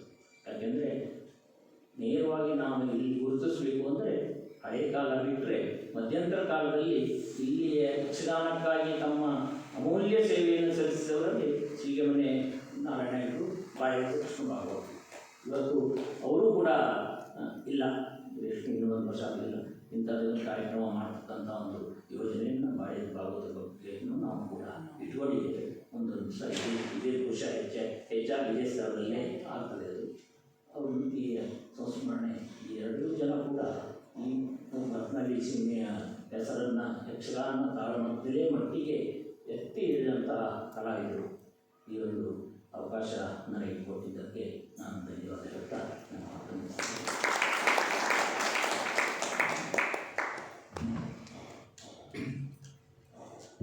ಇವಾಗ ನಾರಾಯಣ ಹೆಗಡೆಯವರ ಜೊತೆ ಕೆಲಸ ಮಾಡಿದಂತಹ ಎಲ್ಲ ನೆನಪುಗಳನ್ನು ಮಾಡಿಕೊಂಡು ತಮಗೂ ಸಹ ಅದನ್ನು ಹೇಳಿದಂತಹ ಶ್ರೀ ಎನ್ ಜೆ ಹೆಗಡೆ ಭಟ್ಟಕ್ಕೆ ಅವರಿಗೆ ಧನ್ಯವಾದಗಳು. ಈಗ ಮತ್ತೊಬ್ಬ ಇಂದಿನ ಮುಖ್ಯ ಅತಿಥಿಗಳಾದಂತಹ ಆರ್ ಎನ್ ಭಟ್ ಡುಂಡಿಯವರು ಒಂದೆರಡು ಮಾತನ್ನು ಆಡಬೇಕಾಗಿ ವಿನಂತಿಸುತ್ತೇವೆ. ಸ್ನೇಹಿತರಾದ ಎಂ ಜಿ ಭಟ್ರವರೇ, ಎನ್ ಜೆ ಹೆಗಡೆ ಭಟ್ರಿಕೇರಿಯವರೇ ಹಾಗೂ ಎಲ್ಲ ಆತ್ಮೀಯರೇ, ನಿರ್ಮಲಾ ಹೆಗಡೆಯವರು ಹಿರಿಯರ ನೆನಪು ಕಾರ್ಯಕ್ರಮ ಆಯೋಜನೆ ಮಾಡಿದ್ದಾರೆ. ಈ ಕಾಲಕ್ಕೆ ನೆನಪೇ ಬೇಕಾಗಿಲ್ಲ. ಇದು ವಿಜ್ಞಾನ ತಂತ್ರಜ್ಞಾನ ನಾಗಾಲೋಕದಿಂದ ಹೋಗ್ತಾ ಇರೋ ಕಾಲ. ಇದಕ್ಕೆ ಹಿಂದಿನ ನೆನಪು ಬೇಡ. ಮುಂದೇನಾಗಬೇಕು ಅನ್ನೋದು ಮಾತ್ರ ಈ ವಿಜ್ಞಾನ ಕೊಟ್ಟು ತಂತ್ರಜ್ಞಾನ ಕೊಟ್ಟು ಅಲ್ವಾ? ಆದರೆ ನಾವೆಲ್ಲ ಸೇರಿ ಇಂಥ ಒಂದು ನೆನಪನ್ನು ಆಗಾಗ ಮಾಡ್ಕೊಳ್ತಾ ಇದ್ದರೆ ಮಾತ್ರ ಸಮಾಜ ಒಂದು ವ್ಯವಸ್ಥಿತ ದಾರಿಯಲ್ಲಿ ಹೋಗ್ತಾ ಇರ್ತದೆ. ನಾನು ದಿವಾಕರ್ ಹೆಗಡೆಯವರು ಇಲ್ಲಿ ಕೂತು ಮಾತಾಡಿದ್ದೇನೆ. ಈಗ ಹೇಗಾಗಿದೆ, ನಾವು ಚಿಕ್ಕವರಿರುವಾಗ ಹೇಳ್ತಿದ್ವಿ 30 ವರ್ಷಕ್ಕೆ ಒಂದು ತಲೆಮಾರು ಬದಲಾಗ್ತದೆ ಅಂತ. ಇವತ್ತು ಸಮಾಜ ವಿಜ್ಞಾನಿಗಳು ಹೇಳ್ತಾರೆ ಕೇವಲ 6 ವರ್ಷಕ್ಕೆ ತಲೆಮಾರು ಬದಲಾಗ್ತದೆ ಅಂತ. ಅಂದರೆ ಈ ವಿಜ್ಞಾನ ತಂತ್ರಜ್ಞಾನ ಅಷ್ಟು ಜೋರಾಗಿ ಅಷ್ಟು ವೇಗವಾಗಿ ಹೋಗ್ತಾ ಇದೆ.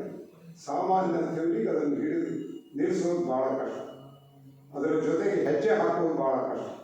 ಅಷ್ಟು ಅತಿ ವೇಗದಲ್ಲಿ ಹೋಗ್ತಾ ಇದೆ, ರಾಕೆಟ್ ವೇಗದಲ್ಲಿ. ಈ ತಲೆಮಾರು ಅಂದರೆ ಇನ್ನೇನು ವಿಶೇಷ ಅಲ್ಲ. ತಲೆಮಾರು ಅಂದರೆ ಒಂದು ನೆನಪುಗಳ ಗಂಟು. ಈ ಒಂದು ತಲೆಮಾರಿಂದ ಇನ್ನೊಂದು ತಲೆಮಾರು ಬದಲಾಗೋ ಹೊತ್ತಿಗೆ ನೋಡಿ ನಮಗೆ ಗೊತ್ತಾಗ್ತದೆ ನಮ್ಮ ಹಿಂದಿನ ತಲೆಮಾರಿನ ಅನೇಕ ಆಚರಣೆಗಳು, ಪದ್ಧತಿಗಳು, ನೆನಪುಗಳು ನಮಗಿವತ್ತಿಲ್ಲ. ಕೆಲವುದು ನಮ್ಮ ತಲೆಮಾರು ಬದಲಾಗೋ ಹೊತ್ತಿಗೆ ಅವೆಲ್ಲ ಕೂಡ ಸೇರಿದೆ. ಇನ್ನು ನಮ್ಮಿಂದ ಹೊಸ ತಲೆಮಾರು ಬರೋ ಹೊತ್ತಿಗೆ ನಮ್ಮ ಆಚರಣೆಗಳು, ನಂಬಿಕೆಗಳು ಮೂಲೆ ಸೇರಿದೆ. ಇಷ್ಟೇ ಅರ್ಥ. ತಲೆಮಾರು ಬದಲಾವಣೆ ಅಂದರೆ ಒಟ್ಟಾರೆ ನಂಬಿಕೆಗಳ ಆಸ್ತಿಕರ ಒಂದು ಮನೋಭಾವ ಏನಿದೆ ಇದರ ಸ್ಥಾನ ಪಲ್ಲಟ ಆಗುತ್ತೆ. ಆದರೆ ಸ್ನೇಹಿತರೆ, ನಾವು ಬಹಳ ಅರ್ಜೆಂಟಾಗಿ ನೆನಪಿಡಬೇಕಾದ ಸಂಗತಿ ಏನಂದರೆ, ಜಾಗತಿಕವಾಗಿ ನಾವು ಇತಿಹಾಸ ನೋಡಿದರೆ ಯಾವ್ಯಾವ ಸಮಾಜಕ್ಕೆ, ಯಾವ್ಯಾವ ಜನಾಂಗಕ್ಕೆ ಅದರ ಐತಿಹಾಸಿಕ ನೆನಪುಗಳು ಮರವೆಯಾಗಿದೆಯೋ ಆ ಎಲ್ಲ ಜನಾಂಗಗಳು ನಶಿಸಿ ಹೋಗಿದ್ದಾವೆ. ನಮಗೆ ಹಿನ್ನೆಲೆ ಬೇಕು, ಹಿನ್ನೆಲೆಯ ನೆನಪುಗಳು ಬೇಕು. ನಮ್ಮ ಹಿರಿಯರು ಬದುಕಿದ ದಾರಿಗಳ ಬಗ್ಗೆ ಬಹಳ ನಿಚ್ಚಳವಾದಂಥ ಒಂದು ಪರಿಜ್ಞಾನ, ಪರಿಕಲ್ಪನೆ ಇಲ್ಲದೆ ಹೋದಂತಹ ಜನಾಂಗ ಬಹಳ ದಿನ ಉಳ್ಕೊಳ್ಳೋದು ಕಷ್ಟ. ಇವತ್ತು ನಾವು ಅದನ್ನು ನಮ್ಮ ಎದುರು ಕಾಣ್ತಾ ಇದ್ದೇವೆ.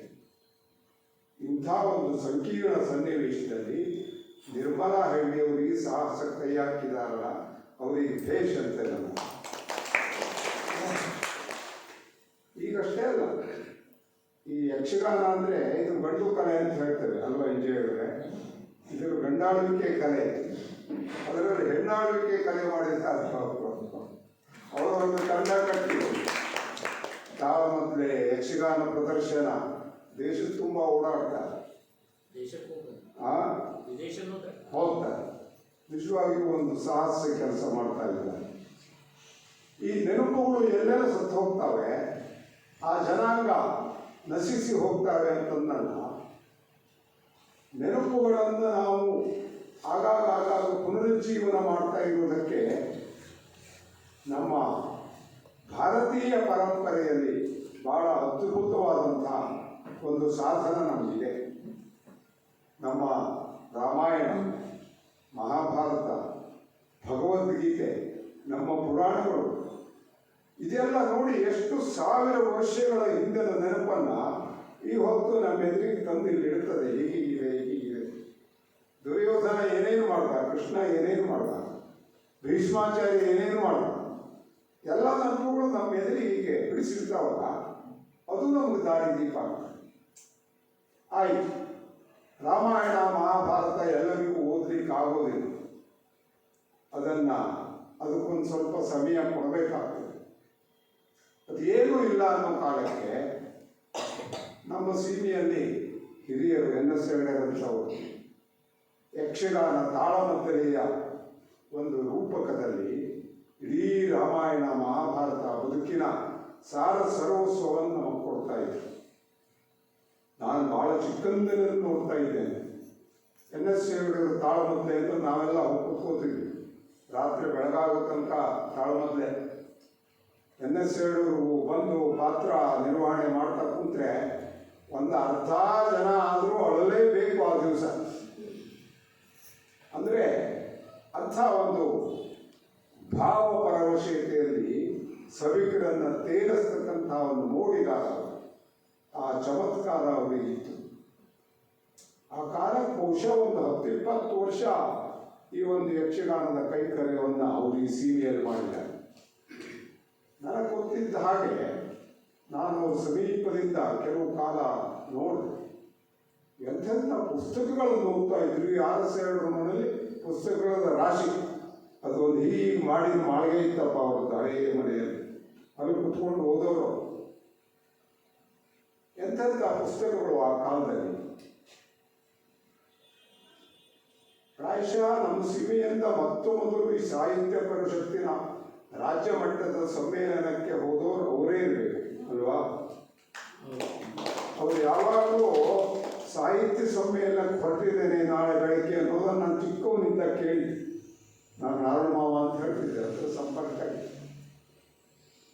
ನನಗೆ ಭಾಳ ದಿನದಿಂದ ಅನಿಸ್ತಾ ಇದೆ, ಈ ಭರತನಹಳ್ಳಿ ಸೀಮೆಯ ಮಣ್ಣಿನಲ್ಲಿ ಏನು ಗುಣ ಇದೆ, ಇದು ಏನೋ ಇರಬೇಕು. ಎಂಥೆಂಥ ಪ್ರತಿಭಾವಂತರು ಈ ಮಣ್ಣಿನಲ್ಲಿ ಆಗಬಹುದರಲ್ಲ. ನಾವಿನ್ನು ಕನ್ನಡ ಶಾಲೆ ಹೋಗಬಹುದು. ಆ ಕಾಲಕ್ಕೆ ನೆರೆ ಜಿಲ್ಲೆ, ನೆರೆ ರಾಜ್ಯ ಇದರ ಕಲ್ಪನೆಯೇ ಜನಸಾಮಾನ್ಯರಿಗೆ ಇಲ್ಲದೆ ಹೋದಂಥ ಕಾಲದಲ್ಲಿ ಹಾಸನಿಗೆ ಗಣಪತಿ ಭಟ್ರು, ದಿವಂಗತ ಗಣಪತಿ ಭಟ್ರು ಕನ್ನಡ ಶಾಲೆಗೆ ಬಂದು ಭಾಷಣ ಮಾಡ್ತಿದ್ರು. ಏನು ಭಾಷಣ? ಜಾಗತಿಕ ವಿದ್ಯಮಾನದ ಕುರಿತು ಮಾತಾಡ್ತಿದ್ದರು. ನೋಡಿ ಎಂಥ ಅದ್ಭುತ.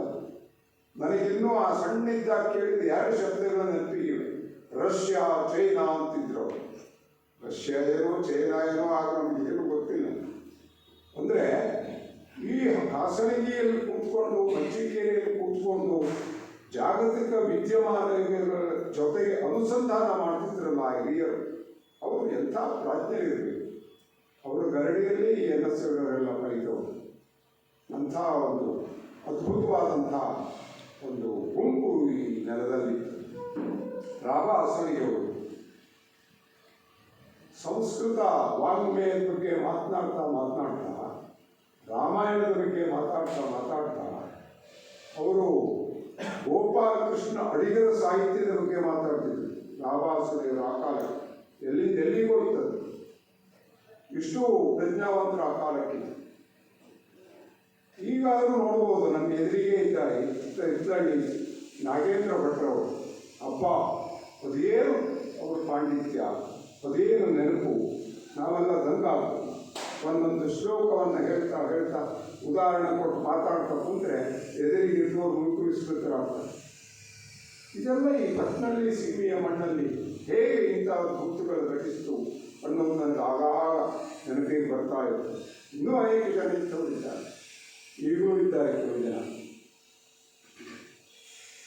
ಶಿಗೆಮನೆ NS ಅವರು, ನಾನು ಅವರ ಯಕ್ಷಗಾನ ಅರ್ಥಗಾರಿಕೆಯಲ್ಲಿ ನಾನು ನಿಜವಾಗಿಯೂ ಇನ್ನೂ ಚಿಕ್ಕವನು, ಭಾಳ ಅದ್ಭುತವಾಗಿ ಮಾತನಾಡೋದನ್ನು ಕೇಳಿದೆ. ಇದರ ಜೊತೆಗೆ ಬಹಳ ಔಚಿತ್ಯಪೂರ್ಣವಾಗಿ ರಂಗನಾಟಕಗಳ ಅಭಿನಯ ಮಾಡ್ತಿದ್ರು ನಿರ್ಮಲಾ ಅವರು. ಟಿಪ್ಪು ಸುಲ್ತಾನ್ ನಾಟಕವಲ್ಲಾಗಿದ್ದು ಮಜ್ಜಿಗೆಯಲ್ಲಿ ಅರಸೇವರೇ, ಟಿಪ್ಪು ಸುಲ್ತಾನ್. ನಮಗೆ ಈ ಕಾಲದಲ್ಲಿ ನಾವು ನಾಟಕ ಮಾಡ್ತೇವೆ, ನಮಗೆ ಲಕ್ಷಾಂತರ ರೂಪಾಯಿ ಲೈಟಿಂಗು, ವಿದ್ಯುತ್ ಉಪಕರಣಗಳು, ಅದು ಇದು ಎಲ್ಲ ಬಳಸ್ತೇವೆ. ಆ ಕಾಲಕ್ಕೆ ಅದೇನೂ ಇರಲಿಲ್ಲ. ನನಗಿನ್ನೂ ಒಂದು ಸಣ್ಣ ಘಟನೆ ನೆನಪಿಗಿದೆ. ನಾನು ಸಣ್ಣವನಿದ್ದೆ. ಟಿಪ್ಪು ಸುಲ್ತಾನ್ ನಾಟಕದಲ್ಲಿ ಶ್ರೀರಂಗನ ಏನೋ ಒಂದು ಇದು ಮಾಡಿದ್ರು. ಅದಕ್ಕೊಂದು ಬೆಳಕು, ಇಷ್ಟೇ ಬೆಳಕಿತ್ತು. ಅದ್ರ ಎದುರಿಗೆ NS ಹೆಗಡೆಯವರು ಆ ಟಿಪ್ಪು ಪೇಟ ಹಾಕ್ಕೊಂಡು ಗಳ ಅಳ್ತಿದ್ರು, ಕಣ್ಣಲ್ಲಿ ನೀರು ಹಾಕಿ, ಶ್ರೀರಂಗ ನನ್ನ ಸಂಸ್ಥಾನವನ್ನು ಏನು ಕಾಯಿ ಅಂತೇನೋ ಮಾತಾಡ್ತಿದ್ರು. ಎಷ್ಟು ಭಾವಪ್ರದರ್ಶತೆ ಆ ಕಾಲಕ್ಕೆ. ಅದ್ಭುತ ನಟರು ಅವರು, ರಂಗನಟರು. ಅವರು ಬಹಳಷ್ಟು ನಾಟಕಗಳು ಮಾಡಿದ್ರು ಕಾಣ್ತದೆ. ಆದರೆ ನಾನು ಇದೊಂದು ನೆನಪಿ, ಚಿತ್ತೂರು ಪದ್ಮಿನಿ, ಅದರಲ್ಲಿ ಪದ್ಮಿನಿ ಪಾತ್ರ ಅವರು. ಪದ್ಮಿನಿ ಪಾತ್ರ ಭಾಳ ಅದ್ಭುತವಾಗಿ ನಡೆಸ್ತು. ಆ ಕಾಲದಲ್ಲಿ ಇದೆಲ್ಲ ನಡೆಸಿ ಹೋಯ್ತಲ್ಲ, ಭಾಳ ಅದ್ಭುತವಾದಂಥ ಒಂದು ಪರಿಕಲ್ಪನೆ ಆ ಜನರಿಗೆ. ಮತ್ತು ಎಂಥ ವಾಗ್ಮಿಗಳು. ಸಾಮಾಜಿಕ ವಿಷಯವನ್ನು ತೆಗೆದುಕೊಂಡ್ರೆ ಇದೇ ಮಚ್ಚಿಗೆ ಸೊಸೈಟಿ ಹಳೆಯ ಕಟ್ಟಡ, ಆವಾಗ ಒಂದು ಮಾಳಿಗೆ ಇತ್ತು. ಯಾವುದೋ ಒಂದು ಉತ್ಸವದ ಹೊತ್ತಿಗೆ ಅವರು ಈ ದೇಶದ ವಿದ್ಯಮಾನಗಳ ಕುರಿತು ಮಾತಾಡಿದ್ರು NS ಅವರು. ನಾನು ಕೇಳಿದ್ದೆ ಅದನ್ನು. ಈ ನಮ್ಮ ದೇಶ ಸ್ವಾತಂತ್ರ್ಯ ನಂತರದಲ್ಲಿ ಏನಾಯಿತು ಅನ್ನೋದನ್ನು, ಅದು ಎಷ್ಟು ಅದ್ಭುತವಾಗಿತ್ತು ಅಂದರೆ ನಾನು ಇವತ್ತು ಅದನ್ನು ಯೋಚನೆ ಮಾಡಿದ್ರು ನನಗನ್ನಿಸ್ತದೆ. ನಾವೇನು ಈ ನವ್ಯ ಸಾಹಿತ್ಯ, ಆಧುನಿಕ ಸಾಹಿತ್ಯ, ಭಾಷಣಕಾರರು, ಅನಂತಮೂರ್ತಿ ಈಗ ಹೇಳ್ತೇವಲ್ಲ, ಆ ಕೆಟಗರಿ, ಆ ಸಾಲಿನಲ್ಲಿ ಅವರು ಮಾತಿತ್ತು. ಅಷ್ಟು ಅದ್ಭುತವಾಗಿ ಅವರು ವಿಷಯವನ್ನು ಪ್ರಸ್ತಾಪನೆ ಮಾಡಿದರು. ಅದು ಎಷ್ಟು ಜನ ಅದನ್ನು ತಿಳ್ಕೊಂಡ್ರು ನನಗೆ ಗೊತ್ತಿಲ್ಲ, ನನಗಂತೂ ಇನ್ನೂ ನೆನಪಿದೆ. ಅಂಥ ಒಂದು ಅದ್ಭುತವಾದಂಥ ಒಂದು ವ್ಯಕ್ತಿತ್ವವಾಗಿತ್ತು. ಅವರನ್ನು ನಾನು ಕೊನೆಯ ಕಾಲಕ್ಕೆ ನೋಡಿದ್ದು ಪ್ರಾಯಶಃ ನನಗೊಂದು 20-22 ವರ್ಷ. ನಾನಿನ್ನೂ ಈ ಸಾಮಾಜಿಕವಾಗಿ ಅಂಥ ಪ್ರಬುದ್ಧನಾಗಿ ತೊಡ್ಕೊಂಡಂಥ ಕಾಲ ಅಲ್ಲ. ನಾನಿನ್ನೂ ಮಂಚಿಕೇರಿ ಸರ್ಕಾರಿ ಆಸ್ಪತ್ರೆಗೆ ಔಷಧೋಪಚಾರಕ್ಕೆ ಬರ್ತೀನಿ. ಭಾಳ ಕಷ್ಟದಲ್ಲಿದ್ದರು ಅಂತ ಕಾಣ್ತದೆ ಆ ಕಾಲಕ್ಕೆ. ನಮ್ಮ ಮನೆಗೆ 1-2 ಸಲ ಬಂದು ನನಗೆ ಯಾಕೋ ಅನಿಸ್ತು, ಇವ್ರು ಏನೋ ಕಷ್ಟದಲ್ಲಿ ಇರಬೇಕು, ನಾವು ಯಾರ್ಯಾರೋ ಒಂದಷ್ಟು ಜನ ಅವನಿಗೆ ಸಹಾಯ ಮಾಡ್ಬೋದೇನೋ.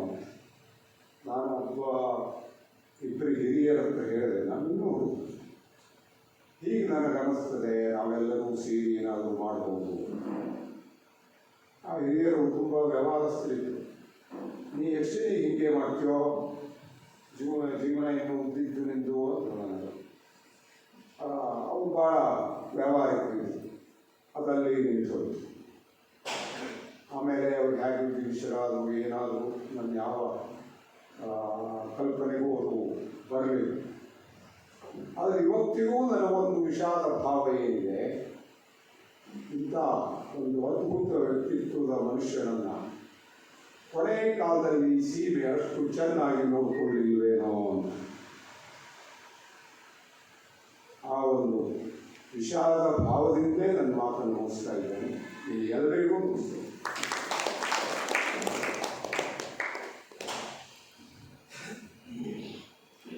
ಅದ್ಭುತವಾಗಿ ತಮ್ಮ ಅನುಭವವನ್ನು ಹಂಚಿಕೊಂಡಂಥ ದುಂಡಿಭಟ್ ಅವರಿಗೆ ಧನ್ಯವಾದಗಳು. ಈಗ NS ಹೆಗಡೆಯವರ ಕುರಿತಾಗಿ ಅಭಿಪ್ರಾಯವನ್ನು ಅವರ ಮಗ ಗಣಪತಿಯವರು ಸುಬ್ರಾಯ ಹೆಗಡೆಯವರು ಬಂದು ಈ ವೇದಿಕೆಗೆ ಒಂದೆರಡು ಮಾತನಾಡಬೇಕು ಅಂತ ತಿಳ್ಕೊಳ್ತೀವಿ.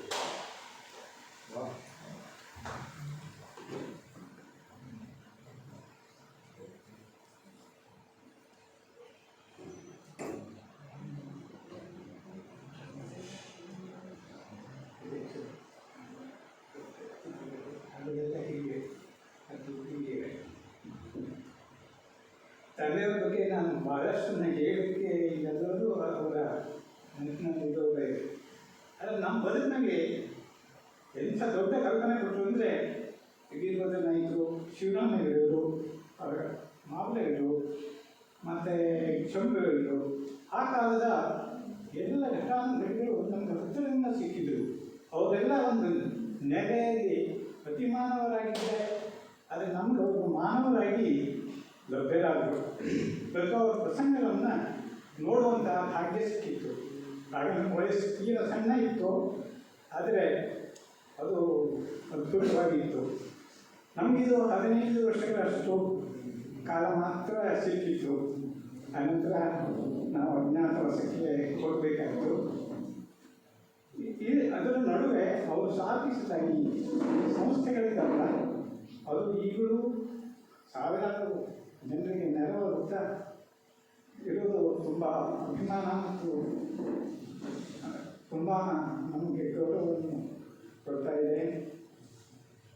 ಅದಲ್ಲದೆ ಮಾತಾ ಸಂಸ್ಕೃತ ಪಾಠಶಾಲೆ ಪೂರ್ಣ ಪ್ರಮಾಣದಲ್ಲಿ ನಿಲ್ಲಿಕ್ಕೆ ಕಾರಣ ಅವರೇ ಆಗಿದ್ದರು.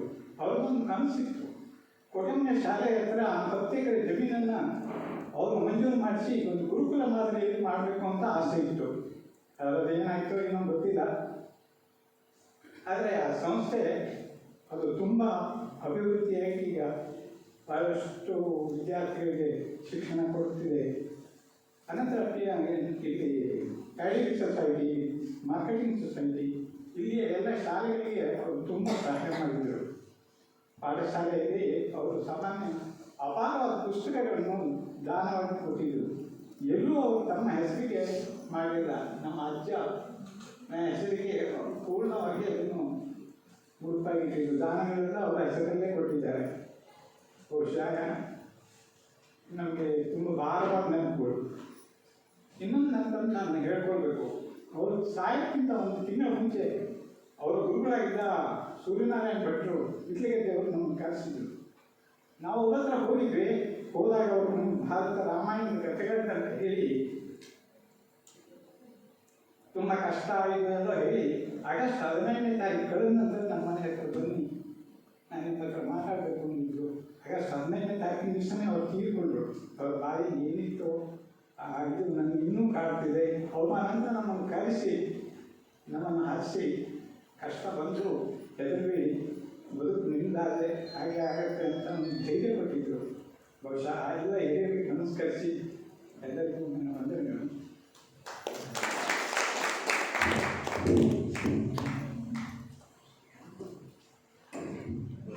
ತಂದೆಯವರ ಕುರಿತಾಗಿ ಮಾತನಾಡ್ತಾ ಸ್ವಲ್ಪ ಭಾವುಕರಾದರೂ ತಮ್ಮ ಅಭಿಪ್ರಾಯವನ್ನು ನಮಗೆ ನೇರವಾಗಿ ಸಂಕ್ಷಿಪ್ತವಾಗಿ ಹೇಳಿದಂಥ ಸುಬ್ರಾಯಣ್ಣನಿಗೆ ಧನ್ಯವಾದಗಳು. ಈಗ ಇನ್ನೊಬ್ಬ ಅವರ ಕುಟುಂಬದ ಸದಸ್ಯರು DRL ಅವರು ಒಂದೆರಡು ಮಾತಾಡ್ತಾರೆ.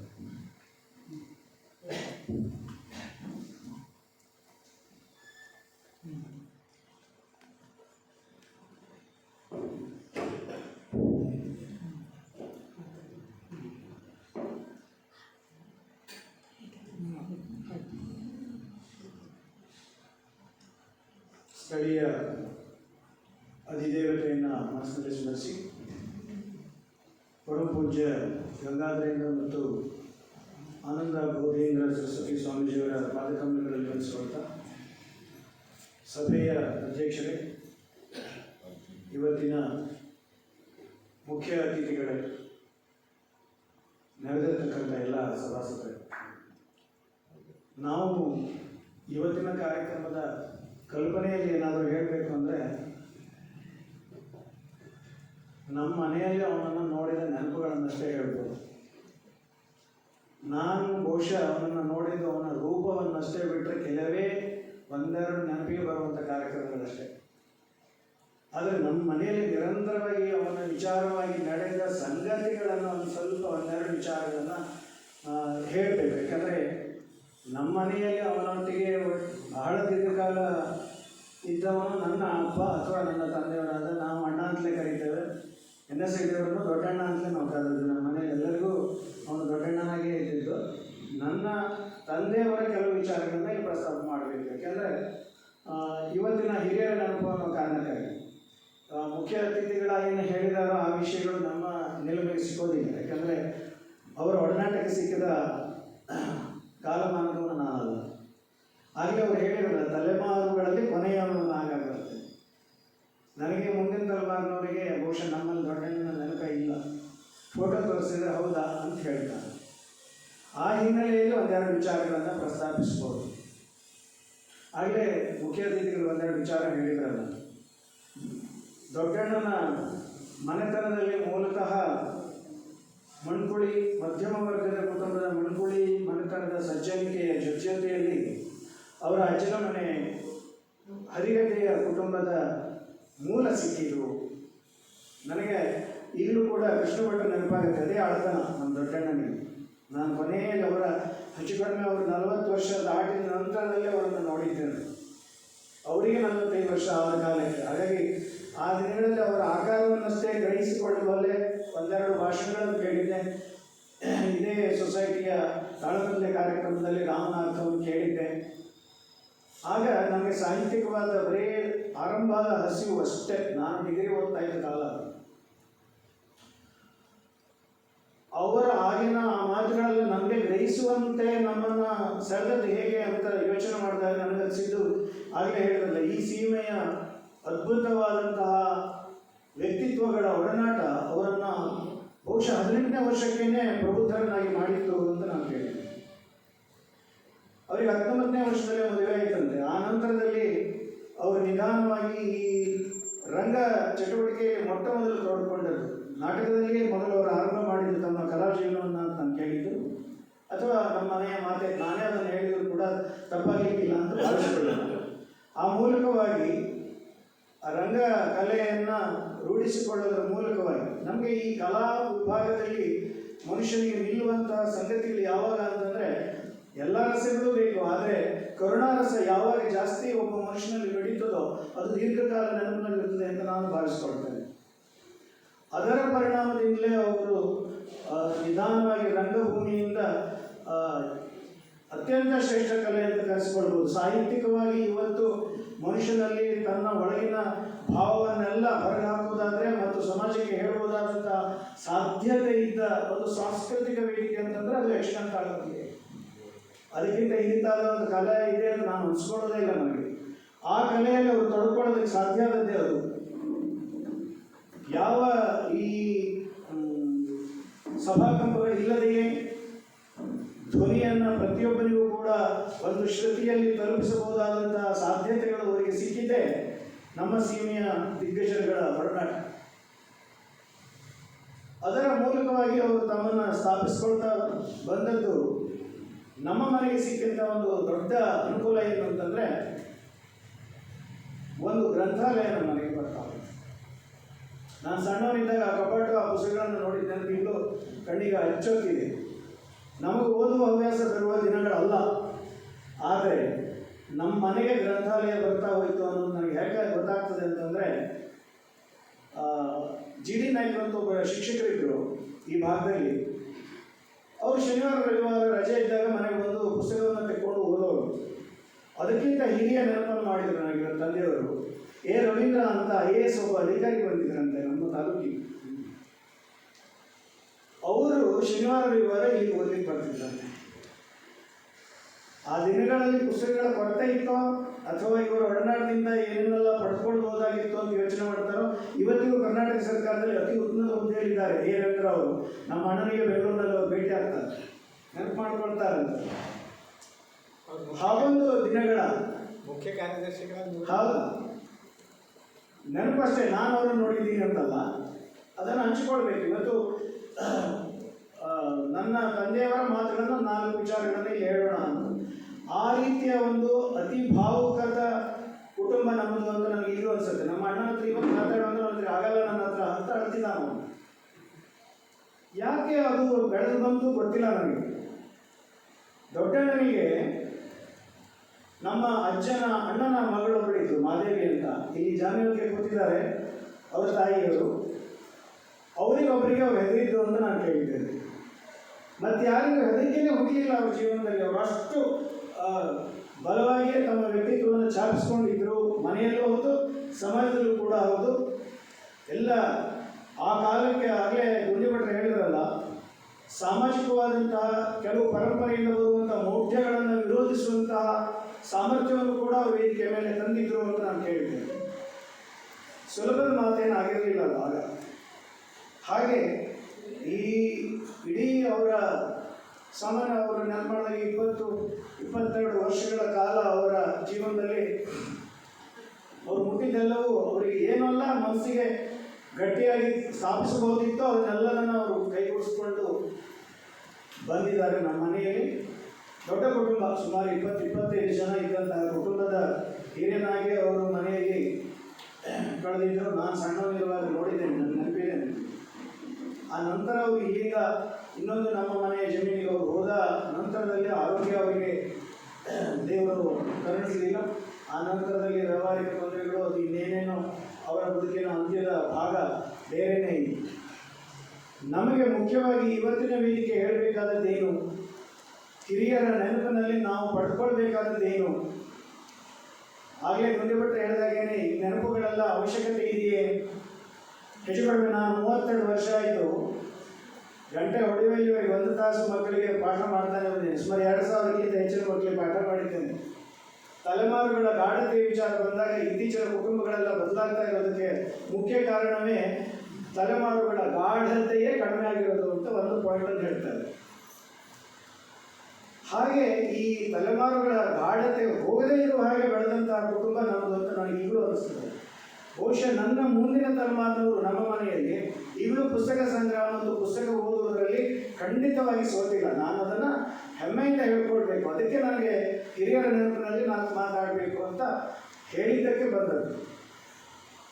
ಈಗಲೂ ಕೂಡ ನಮ್ಮ ಬದುಕಿನ ಅತ್ಯಂತ ಕ್ಲಿಷ್ಟ ಸಮಯದಲ್ಲಿ ನಮ್ಮನ್ನು ನಿರ್ಧಾರಿತವಾದಂಥ ಹೆಜ್ಜೆಗಳನ್ನು ಇಡೋದಕ್ಕೆ ಸಾಧ್ಯ ಆಗೋದಿದ್ದರೆ ಅದು ಪುಸ್ತಕಗಳೇ, ತಾತ್ವಿಕ ವಿಚಾರಗಳೇ, ಬದುಕಿನ ಅನುಭವವನ್ನು ಹಂಚಿಕೊಂಡಂತಹ ಹಿರಿಯರ ನೆನಪುಗಳೇ ಆಗಬೇಕೇ ಹೊರತು ಇವತ್ತಿನ ಯಾವ, ನಾನು ಹೇಳ್ತೇನೆ, ಇಷ್ಟೊಂದು ಅಕ್ಷರಸ್ಥರು ಸೇರ್ಕೊಂಡಿದ್ದಾರೆ, ವಿನಯ ಎಲ್ಲಿದೆ ನಮ್ಮ ಸಮಾಜದಲ್ಲಿ? ವಿದ್ಯಾವಂತರಾಗಿರಲಿಲ್ಲ, ನಾವು ಅಕ್ಷರವಂತರಾಗಿ ವಿನಯತೆಯನ್ನು, ಬಹುಶಃ ನಾನು ಈಗ ಇದ್ದೇನೆ ಅನೇಕ ಸಂದರ್ಭಗಳು ಹೇಳ್ತೇನೆ. ಮೊನ್ನೆ ಸ್ವಾಮೀಜಿಯವರು ನಮ್ಮ ವಿದ್ಯಾಲಯಕ್ಕೆ ಬಂದಾಗ ಹಾಗೆ ಹೇಳಿದರು, ಸದ್ಗುಣಗಳೆಲ್ಲವೂ ಕೂಡಿಕೊಂಡಿರಬೇಕಾದಂತಹ ಶಿಕ್ಷಣ ಯಾವ ಕಡೆ ಸಾಗ್ತಾ ಇದೆ, ಏನಾಗ್ಬೋದು ಮುಂದೆ ಅಂತ. ಅದು ಬಹುಶಃ ಅದರ ಕಾಲದ ಪ್ರಭಾವ ಇದೆ, ಗೊತ್ತಿಲ್ಲ ನಮಗೆ. ಆದರೂ ಕೂಡ ನಾನು ಒಂದು ತಲೆಮಾರಿನ ಸಮಾಜದ ವಿಚಾರಗಳನ್ನು ಮಾಡುವವರ ಎದುರುಗಳಲ್ಲಿ ಇರೋದರಿಂದ ನಮಗೆ ದೊಡ್ಡ ಜವಾಬ್ದಾರಿ ಇದೆ. ಈ ಸೀಮೆಯ ಸಾಂಸ್ಕೃತಿಕ ಹಿರಿಮೆ ಏನಿದೆಯಲ್ಲ ಅದನ್ನು ಉಳಿಸುವ ಕೆಲಸ ಮತ್ತೆ ವಿದ್ಯಾವಂತರಾದವರೇ ಮಾಡಬೇಕೇ ಹೊರತು ಅಕ್ಷರ ಓದೋರೆಲ್ಲ ಮಾಡ್ತಾರೆ ಅಂತ ನಮಗೆ ಇಲ್ಲ. ಭಾಷೆಗೆ ಸ್ವಲ್ಪ ಕ್ಲಿಷ್ಟತೆ ಅನಿಸ್ಬೋದು. ಅಕ್ಷರ ಓದೋರು ಯಾರು ವಿದ್ಯಾವಂತರಾಗದೆ ಹೋದರೆ ಈ ನಾಡಿನ, ಈ ನೆಲದ ಸಂಸ್ಕೃತಿ ಉಳಿಯೋದಿಲ್ಲ. ಹೆಚ್ಚು ಕಡಿಮೆ ಗಾಂಧೀಜಿಯವರು ನಮ್ಮ ಲೋಕಲ್ ಆಡಳಿತವನ್ನು ಮಾಡೋದಕ್ಕೆ ಒಂದು ಮಾತು ಹೇಳ್ತಾರೆ, ಈ ಹಾಲು ಭವನ ಉಂಟವರಿಗೆ ನ್ಯಾಯ ಗೊತ್ತಾಗಲ್ವೇ ಅಂತ ಹೇಳಿದರು. ಹಾಗಾಗಿ ನಮ್ಮ ಸ್ಥಳೀಯ ಆಡಳಿತಕ್ಕೆ ವಿದ್ಯಾರ್ಥಿ ಮುಖ್ಯ ಆಗಲ್ಲ ಅಂತ ಹೇಳಿ ಇದೇ ಕಾರಣಕ್ಕೆ. ಅವನಿಗೆ ಪ್ರಜ್ಞಾವಂತಿಕೆ ಇದ್ದರೆ ಸಾಕು, ಅವನು ವಿದ್ಯಾವಂತನಾಗಬಲ್ಲ ಅಂತ. ಇವತ್ತಿನ ನಮ್ಮ ಸುತ್ತಮುತ್ತಲಿನ ಸಮಾಜದ ಪ್ರತಿಯೊಂದು ಹೆಜ್ಜೆಯಲ್ಲಿ ಅವಿವೇಕತನ ಕಾಣಿಸ್ತಾ ಇದೆ. ಕಾರಣ ನಮಗೆ ಹಿರಿಯ ತಲೆಮಾರಿನವರ ಜೊತೆಗಿನ ಗಾಢತೆ ಕಡಿಮೆ ಆಗ್ತಾ ಇದೆ. ಬಹುಶಃ ನಾವು ಯಾವ್ಯಾವುದೋ ದೇಶದ ತಲಾ ಆದಾಯವನ್ನು ಗಮನದಲ್ಲಿ ಇಟ್ಕೊಂಡು ಮುಂದಕ್ಕೆ ಅಡಿ ಇಟ್ಟದರ ಪ್ರಭಾವ ಈ ರೀತಿಯ ಒಂದು ಕೊಂಡಿಯನ್ನು ಕಳೆದುಕೊಳ್ತಾ ಇದ್ದಾರೆ. ಸಾಮಾಜಿಕವಾಗಿ ಮುಂದುವರೆದಿದ್ದೇವೆ ಅಂತ ಹೇಳ್ಕೊಳ್ಳೋದ್ರಲ್ಲಿ ನನಗೇನು ಬಹುಶಃ ಇದೊಂದು ಸಾಂಸ್ಕೃತಿಕ ಮೂಲವನ್ನು ಕಳ್ಕೊಂಡೇ ಬಿಡ್ತಾ ಇದ್ದೀವಿ ಏನು ಅಂತ ಅನ್ಸ್ಬಿಡೋದು. ಭಾಷೆಯಲ್ಲಿ ಗಟ್ಟಿತನ ಬರೋದಿಲ್ಲ, ನಡತೆಯಲ್ಲಿ ಗಟ್ಟಿತನ ಬರೋದಿಲ್ಲ, ನಮ್ಮ ಇಡೀ ಜೀವನವೇ ವ್ಯತ್ಯಾಸ ಆಗ್ತದೆ. ಆಶ್ಚರ್ಯಕರವಾದ ಸಂಖ್ಯೆ, ಅತಿ ಹೆಚ್ಚು ಡೈವರ್ಸ್ಗಳಾದ ಅಮೆರಿಕದಲ್ಲೂ ಕೂಡ ಇವತ್ತಿಗೆ ವಿವಾಹ ಅನ್ನುವಂಥ ಒಂದು ಸಂಸ್ಕಾರ ಇದೆ. ಯಾಕಿದೆ ಅಂತ ಕೇಳಿದ್ರೆ ಎಲ್ಲರಿಗೂ ಬೇಕಾಗಿರೋದು ಅದೇನೆ. ಮೊದಲು ಏನು ಅನಿಸೋದಿಲ್ಲ, ಏರು ರಕ್ತ ಇರುವ ಕಾಲಕ್ಕೆ ಏನು ಅನಿಸೋದೇ ಹೋಗ್ಬೋದು. ಆದರೆ ಯಾರೂ ಮಗುವಾಗಿರೋಕ್ಕಾಗಲ್ಲ, ಯಾರು ಪ್ರಾಯದಲ್ಲಿರೋಕ್ಕಾಗಲ್ಲ, ಯಾರಿಗೂ ವೃದ್ಧಾಪ್ಯ ಶಾಶ್ವತವಲ್ಲ. ಆ ಹಿನ್ನೆಲೆಯಲ್ಲಿ ತಲೆಮಾರುಗಳಿಂದ ತಲೆಮಾರುಗಳಿಗೆ ಬರುವಂತಹ ಎಲ್ಲ ಸಾಮರ್ಥ್ಯವಂತರನ್ನೆಲ್ಲರನ್ನ ನಾವು ಗುರುತಿಸುವ ಕೆಲಸ ಆಗಬೇಕು. ಪ್ರಮೋದ್ ಹೆಗ್ಡೆಯವರು ವೇದಿಕೆಯಲ್ಲಿ ಹೇಳಿ ನೆನಪಿದೆ ನನಗೆ.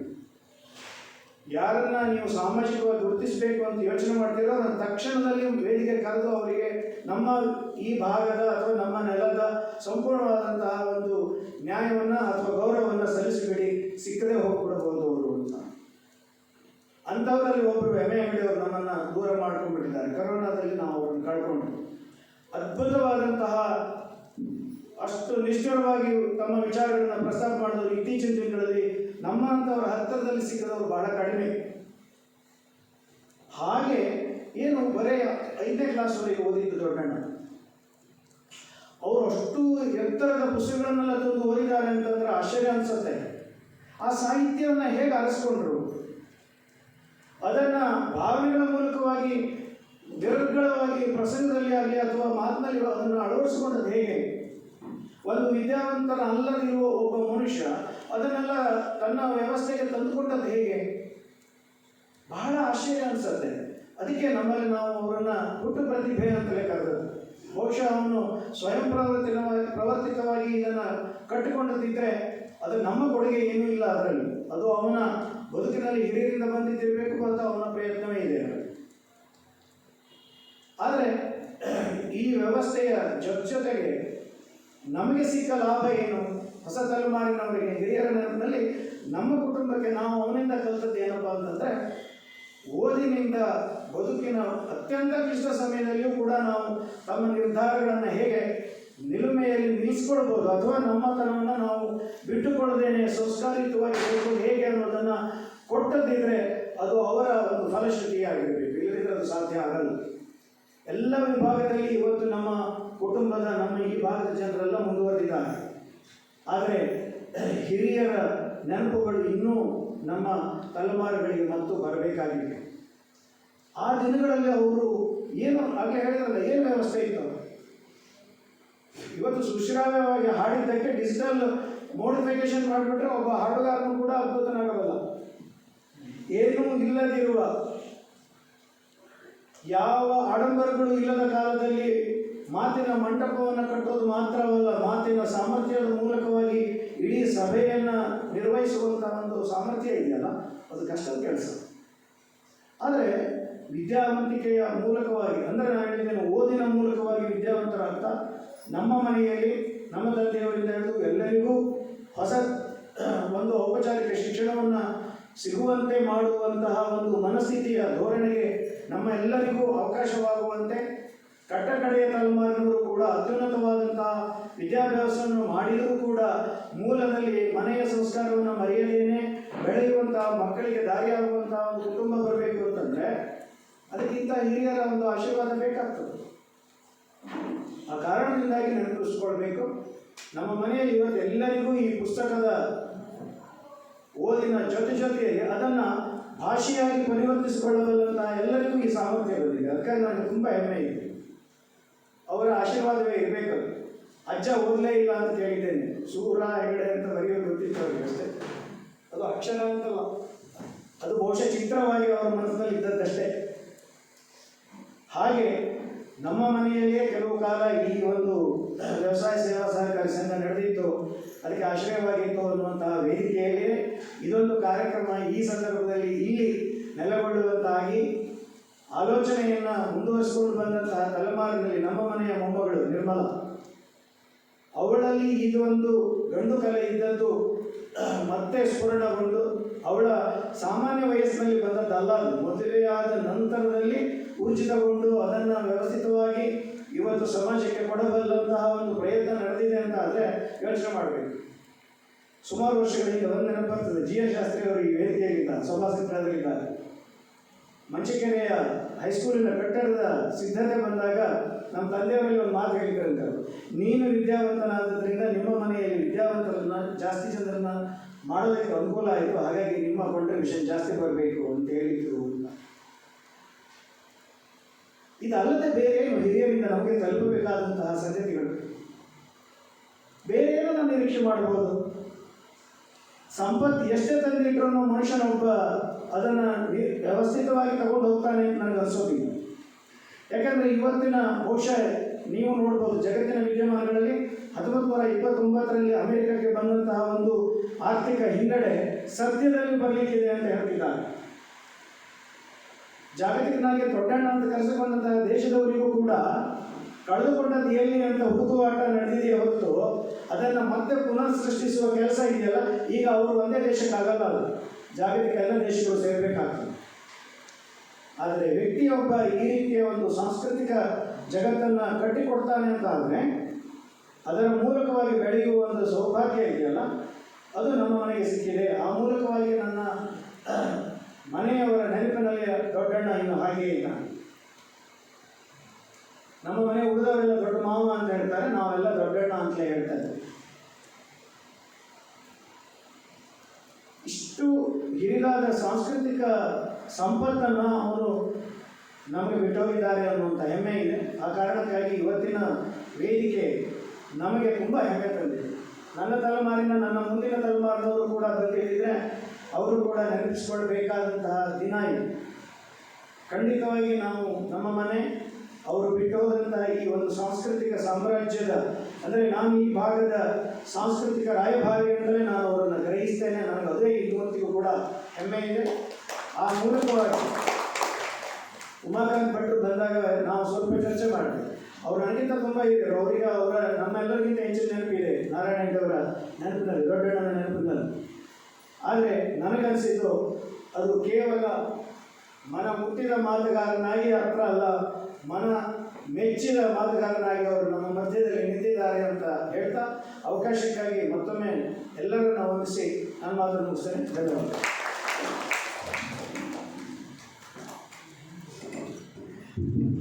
ದೊಡ್ಡಣ್ಣನ ಕುರಿತಾಗಿ ಸವಿಸ್ತಾರವಾಗಿ ಮನೆಯ ಮನುಷ್ಯ ಆಗಿ ನಮ್ಮ ಎದುರಿಗೆ ಎಲ್ಲ ವಿವರವನ್ನು ಚಿತ್ರೀಕರಿಸಿದ DR ಹೆಗ್ಡೆಯವರಿಗೆ ಧನ್ಯವಾದಗಳು. ಈಗ ನಮ್ಮ ಸಂಸ್ಥೆಯ ಅಧ್ಯಕ್ಷರು ಹಾಗೂ ಈ ಕಾರ್ಯಕ್ರಮದ ಅಧ್ಯಕ್ಷರಾದ MG ಭಟ್ರು ಧನ್ಯವಾದಗಳು.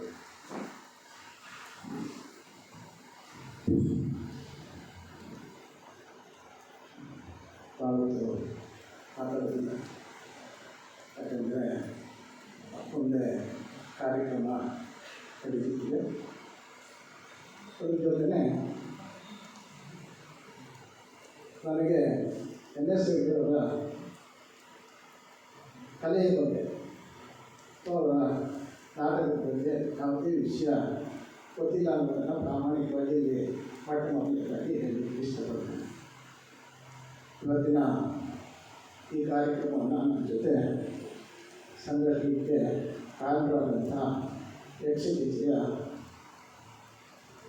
ಸಂಘಟಕರಾದಂಥ ನಿರ್ಮಲ ಅವರೇ ಹಾಗೂ ಯಕ್ಷಗಾನ ಅಕಾಡೆಮಿಯ ಪದಾಧಿಕಾರಿಗಳೇ ಹಾಗೂ ಬಂದಂಥ ಎಲ್ಲ ಆತ್ಮೀಯ ಬಂದಿದೆ ಮುಖ್ಯ ಅತಿಥಿಗಳಾಗಿ ನನ್ನ ಜೊತೆ ವೇದಿಕೆಯಲ್ಲಿರುವಂಥ ಆತ್ಮೀಯರಾದ ಆನಂದ್ ವಿಜಯವರೇ ಹಾಗೂ ಸಂಜೆಯವರೇ ಕರ್ಕೊಂಡು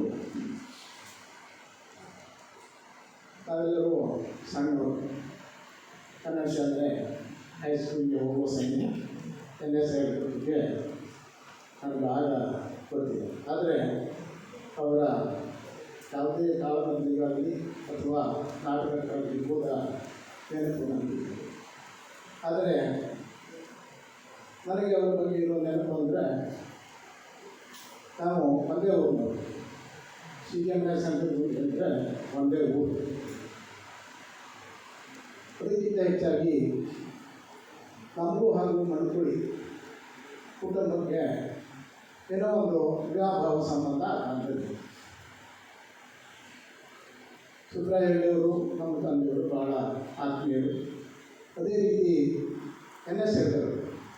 ನಾವೆಲ್ಲ ಕನ್ನಡ ಶಾಲೆ ಹೋಗುವಂಥ ಸಮಯದಲ್ಲಿ ಆಗಾಗ ನಮ್ಮ ಮನೆಗೆ ಬರೋದು ನನಗೆ ಗೊತ್ತಿದ್ದಂಥ ವಿಚಾರ. ನಮ್ಮನ್ನೆಲ್ಲ ಭಾಳ ಪ್ರೀತಿಯಿಂದ ಕಾಣ್ತಿದ್ದರು. ಆ ನಂತರದಲ್ಲಿ ನಾವು ಕನ್ನಡ ಶಾಲೆ ಮುಗಿದ ನಂತರ ನಾವು ನಮ್ಮ ವಿದ್ಯಾಭ್ಯಾಸಕ್ಕೆ ಹೈಸ್ಕೂಲು ಕಾಲೇಜಿಗೂ ಹೊರಗಡೆ ಹೋದಂಥ ಸಂದರ್ಭದಲ್ಲಿ ನಮಗೆ ಉಳಿದಂತೆ ಅವರ ಯಾವುದೇ ಕಲೆ ಇದೆಯಾ ಅಥವಾ ಇದರ ಅವರ ಪರಿಚಯ ಹೋಗಿದ್ದರೆ ಕಾಣ್ತೀವಿ.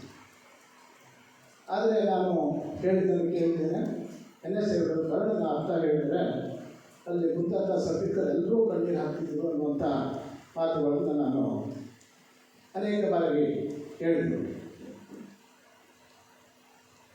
ಹಾಗಾಗಿ ಅವರನ್ನು ನಾವು ನೆನಪಿಸ್ಕೊಳ್ತೇವೆ. ನಮ್ಮ ಊರಿನವರಾಗಿ, ನಮ್ಮ ಕುಟುಂಬದ ಹಿತೈಷಿಗಳಾಗಿ ನಾನು ಅವರನ್ನು ಇವತ್ತಿಗೂ ನೆನಪಿಸ್ತೇನೆ. ಅದರ ಜೊತೆಯೇ ಇನ್ನೂ ಒಂದು ವಿಶೇಷತೆಯನ್ನು ನಾವೀಗ ಹೇಳಿದೆ. ಅವರು ನಮ್ಮ ಈ ವ್ಯವಸಾಯ ಸೇವಾ ಸಹಕಾರಿ ಸಂಘದ ಅಧ್ಯಕ್ಷರಾಗಿದ್ದರು. ಅಲ್ಲಿ ಅವರ ಫೋಟೋ ಇದೆ. ಸುಮಾರು ನನಗೆ ನೆನಪಿದ ಹಾಗೆ 59-60 ಇರ್ಬೋದು. ಆ ಒಂದು ಸಂದರ್ಭದಲ್ಲಿ ಅವರು ಈ ಸಂಸ್ಥೆಯ ಅಧ್ಯಕ್ಷರಾಗಿ ಕೆಲಸ ಮಾಡಿದ್ದಾರೆ. ಅದಕ್ಕಿಂತ ಪೂರ್ವದಲ್ಲಿ ಅವರ ತಂದೆಯವರಾದ ಸುಬ್ರಾಯ ಹೇಳಿಯವರು ಸಹ ಈ ಸಂಸ್ಥೆಯ ಅಧ್ಯಕ್ಷರಾಗಿದ್ದು ನಮಗೆ ದಾಖಲೆಗಳು ಕಂಡು ಬರುತ್ತೆ. ನನಗೇನೊಂದು ಹೆಚ್ಚು ಮಾಹಿತಿ ಇಲ್ಲ. ಆದರೆ NS ಅವರು ಅಧ್ಯಕ್ಷರಾಗಿದ್ದನ್ನು ನಾನು ಗಮನಿಸಿದ್ದೇನೆ. ಯಾಕಂದರೆ ಅವರು ನಮ್ಮ ತಂದೆಯವರ ಒಡನಾಟಕ್ಕೆ ನಮ್ಮ ಮನೆಗೆ ಬಂದಾಗ ಆ ವಿಷಯಗಳು ಏನಾದರೂ ಮಾತಾಡಿದ್ದನ್ನು ನಾನು ಕೇಳಿದೆ. ಅವರು ಇಷ್ಟೇ ಅಲ್ಲ, ಅವರು ಅನೇಕ ಈಗಾಗಲೇ ಅವರ ಮಗ ಸುಬ್ರಾಯ ಹೇಳಿದಾಗೆ ಅನೇಕ ಸಾಮಾಜಿಕ ಚಟುವಟಿಕೆಗಳಲ್ಲಿ ಇಲ್ಲಿಯ ಸಮಾಜದ ಉನ್ನತಿಯನ್ನು ಬಯಸಿಕೊಂಡು ಅವರು ಅನೇಕ ಸಂದರ್ಭಗಳಲ್ಲಿ ಕೆಲಸ ಮಾಡಿದರು. ಅವರು ಕೆಲವು ಚುನಾವಣೆಗೆ ನಿಂತಿದ್ದು ಸಹ ನನಗೆ ಏನೋ ಒಂದು ಸಣ್ಣ ನೆನಪು ಬರ್ತದೆ. ಇಲ್ಲಿಯ ಪಂಚಾಯತ್ ಇರ್ಬೋದು, APMC ಇರ್ಬೋದು, ತಾಲೂಕು ಬೋರ್ಡ್ ಇರ್ಬೋದು, ಇನ್ನು ಅನೇಕ ಸಂಘ ಸಂಸ್ಥೆಗಳಲ್ಲಿ ಅವರು ಸಕ್ರಿಯವಾಗಿ ಪಾಲ್ಗೊಂಡು ಈ ಸಮಾಜವನ್ನು ಏನೆನ್ನುವಂಥ ಒಂದು ಇದರಲ್ಲಿ ಅವರು ಪಾಲ್ಗೊಂಡಿದ್ದರು. ಆ ಕಾಲನೇ ಆಗಿತ್ತು. ನಮ್ಮವರೆಲ್ಲ ಸಾಮಾಜಿಕ ಕಳಕಳಿಯನ್ನು ಒಂದು ಊರಿನಲ್ಲಿ ಒಬ್ಬರು ಇಬ್ಬರು ಈ ಸಮಾಜದ ಉನ್ನತಿಗಾಗಿ ಅನೇಕ ಸಂಘ ಸಂಸ್ಥೆಗಳಲ್ಲಿ ಕೆಲಸ ಮಾಡುವಂಥ ಕಾಲ ಇತ್ತು. ಆದರೆ ಈಗ ಆ ಕಾಲ ಹೋಗ್ಬಿಟ್ಟಿದೆ. ಯಾಕಂದರೆ ಯುವಕರೆಲ್ಲ ಸಿಟಿಯನ್ನು ಸೇರಿದ್ದಾರೆ. ಇಲ್ಲಿ ವಯಸ್ಸಾದವರಿಗೆ ಎಲ್ಲ ಅದೇ ಎಲ್ಲ ಸಾಕಾಗಿದೆ. ಹಾಗಾಗಿ ಸಮಾಜದ ಅಭಿವೃದ್ಧಿ ಅಂತ ಈಗ ಗಮನ ಹರಿಸೋದು ಕಡಿಮೆ ಆಗ್ತದೆ. ಅಂಥ ಒಂದು ದಿವಸಗಳಲ್ಲಿ ಅವರು ಅನೇಕ ಸಾಮಾಜಿಕ ಕಳಕಳಿಯನ್ನು ಸಹ ಹೊಂದಿದಂಥವರು. ಅವರು ಇವತ್ತು ನಾವೆಲ್ಲರೂ ಸೇರಿ ಅವರ ನೆನಪನ್ನು ಹಂಚಿಕೊಳ್ತಾ ಇದ್ದೇವೆ. ನನಗೆ ಯಾರು ಹೇಳಿದ್ರು, ಅವರು ಇದೇ ತಾರೀಕಿನಂದು ನಿಧನರಾಗಿದ್ದಾರೆ ಅಂತ ಹೇಳಿ. ಕಾಕಾಲಿಯನ್ನು ನನ್ನ ಹತ್ರ ಅವರು ಯಾವಾಗ ಈ ಕಾರ್ಯಕ್ರಮ ಮಾಡ್ಬೋದು ಅಂತ ಕೇಳಿದ್ರು.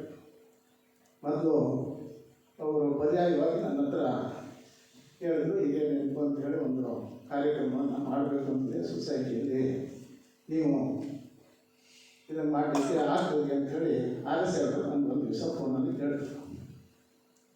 ನಾನು ಹೇಳಿದೆ, ಅವರು ನಿಮಗೊಂದೇ ಹಿರಿಯರಲ್ಲ, ನಮಗೂ ಹಿರಿಯರು, ನಮ್ಮ ಸೊಸೈಟಿಗೂ ಹಿರಿಯರು. ಖಂಡಿತವಾಗೂ ಸೊಸೈಟಿಗೆ ಮಾಡೋಣ, ಮತ್ತು ಎಲ್ಲ ವ್ಯವಸ್ಥೆಗಳನ್ನು ನಾವೇ ಮಾಡ್ತೇವೆ. ಒಳ್ಳೆಯ ಕಾರ್ಯಕ್ರಮ ಮಾಡೋಣ ಅಂಥೇಳಿ ಅವ್ರಿಗೆ ಹೇಳಿದೆ. ಆ ನಂತರದಲ್ಲಿ ಎಲ್ಲ ಕಾರ್ಯಕ್ರಮಗಳನ್ನು ನಾವೆಲ್ಲರೂ ಸೇರಿ ಇವತ್ತು ಮಾಡ್ತಾಯಿದ್ದೇವೆ. ಹಾಗಾಗಿ ಇವತ್ತಿನ ಕಾರ್ಯಕ್ರಮಕ್ಕೆ ನೀವೆಲ್ಲರೂ ಬಂದಿದ್ದೀವಿ, ಕಲಾವಿದರು ಬಂದಿದ್ದಾರೆ. ಈಗ ಮುಂದೆ ಅವರ ಸ್ಮರಣಾರ್ಥ ತಾಳ್ಮೆಯ ಕಾರ್ಯಕ್ರಮ ನಡೆಯುತ್ತೆ. ಆ ಕಾರ್ಯಕ್ರಮವನ್ನು ನಾವೆಲ್ಲರೂ ಕೇಳಬೇಕು ಅದಕ್ಕೆ ಅಂತ ಹೇಳ್ತಾ ನಿಮ್ಮೆಲ್ಲರಿಗೂ ಬಂದಿಸಿ ನನ್ನ ಮಾತು ಮುಗಿಸ್ತೇನೆ.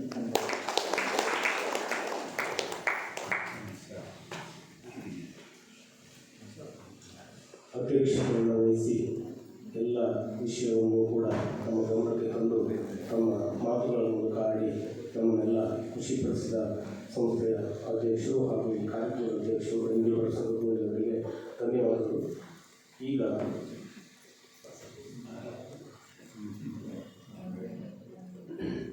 ವಂದನಾರ್ಪಣೆಯನ್ನು ಕೂಡ ನಾನೇ ಮಾಡ್ತಾ ಇದ್ದೇನೆ. ಈ ಸಭಾ ಕಾರ್ಯಕ್ರಮಕ್ಕೆ ವಂದನಾರ್ಪಣೆ ಆಗುತ್ತೆ. ಮುಂದೆ ಯಕ್ಷಗಾನ ತಾಳಮದ್ದಲೆ ಕರ್ಣಭೇದ ನಡೀತಾ ಇದೆ.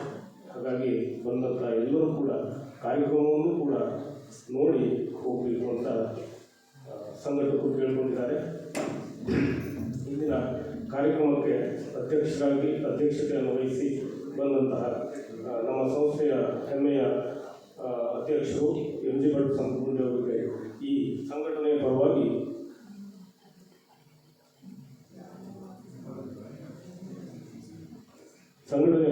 ನಾನು ಹೃತ್ಪೂರ್ವಕವಾದಂಥ ಅಭಿನಂದನೆಯನ್ನು ಸಲ್ಲಿಸ್ತಾ ಇದ್ದೇನೆ.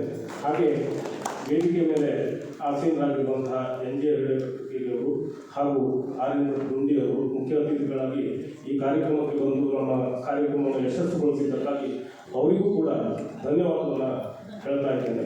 ಹಾಗೆ ಬಂದಿರುವಂತಹ ತಮಗೆಲ್ಲರಿಗೂ ಹಾಗೂ ಮುಂದೆ ಕಾರ್ಯಕ್ರಮವನ್ನು ನೀಡಲಿಕ್ಕಿದ್ದಂತಹ ಕಲಾವಿದರಿಗೂ, ಮೈಕ್ನವರಿಗೂ, ಹಾಗೆ ಪ್ರತ್ಯಕ್ಷವಾಗಿ ಹಾಗೂ ಪರೋಕ್ಷವಾಗಿ ಈ ಕಾರ್ಯಕ್ರಮಕ್ಕೆ ಸಹಕರಿಸಿದಂಥ ಎಲ್ಲರಿಗೂ ಕೂಡ ಧನ್ಯವಾದವನ್ನು ಹೇಳಿ ಈ ಸಭಾ ಕಾರ್ಯಕ್ರಮವನ್ನು ಇಲ್ಲಿಗೆ ಮುಗಿಸ್ತಾ ಇದ್ದೇನೆ. ಧನ್ಯವಾದ.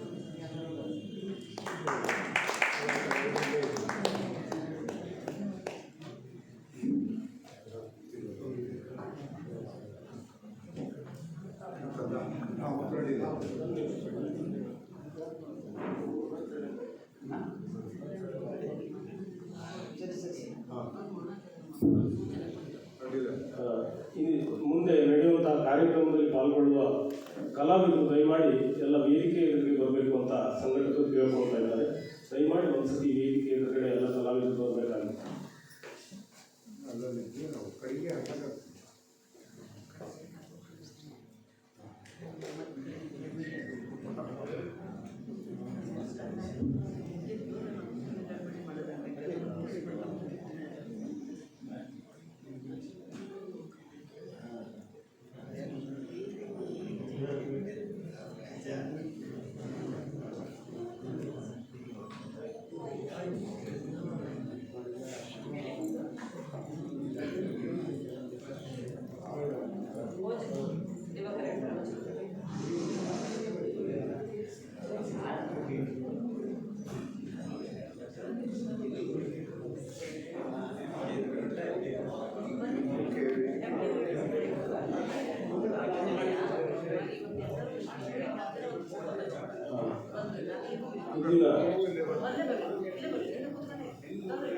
ಇಂದಿನ ಕಾರ್ಯಕ್ರಮದ ಕೇಂದ್ರ ಬಿಂದುವಾಗಿದ್ದಂತಹ ನಾರಾಯಣ ಶೀಗೇವನೆಯವರ ದಿವಂಗತ ನಾರಾಯಣ ಶೀಗೇವನೆಯವರ ಅವರು ಮರಣ ಹೊಂದಿದ ದಿನವೂ ಹೌದು, ಅದೇ ತಾರೀಕು. ಇವತ್ತು ಈ ಕಾರ್ಯಕ್ರಮ ನಡೀತಾ ಇರೋದು ಅದೇ ತಾರೀಕಾಗಿದ್ದರಿಂದ ಸಂಘಟಕರು 1 ನಿಮಿಷದ ಮೌನವನ್ನು ಆಚರಣೆ ಮಾಡೋದಕ್ಕಾಗಿ ಕೇಳಿಕೊಂಡಿದ್ದಾರೆ. ದಯಮಾಡಿ ಎಲ್ಲರೂ 1 ನಿಮಿಷದ ಮೌನದಲ್ಲಿ ಸಹಕರಿಸಬೇಕು.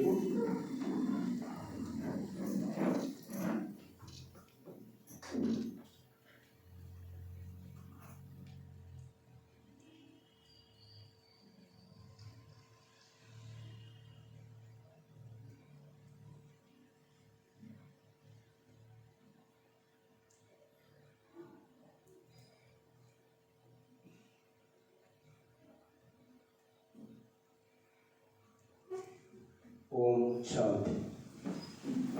ಎಲ್ಲರಿಗೂ ಕೂಡ ಧನ್ಯವಾದಗಳು.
ಈ ಸಭಾ ಕಾರ್ಯಕ್ರಮದ ನಂತರ ಕಾರ್ಯಕ್ರಮ ಶುರುವಾಗುವ ಮತ್ತು ಲಘು ಉಪಹಾರ ಚಾಪಾನಿಯ ವ್ಯವಸ್ಥೆಯನ್ನು ಸಂಘಟನೆ ಮಾಡಿದ್ದಾರೆ. ದಯಮಾಡಿ ಬಂದಂಥವರೆಲ್ಲರೂ ಲಘು ಉಪಹಾರವನ್ನು ಕೂಡ ತೆಗೆದುಕೊಳ್ಬೇಕು.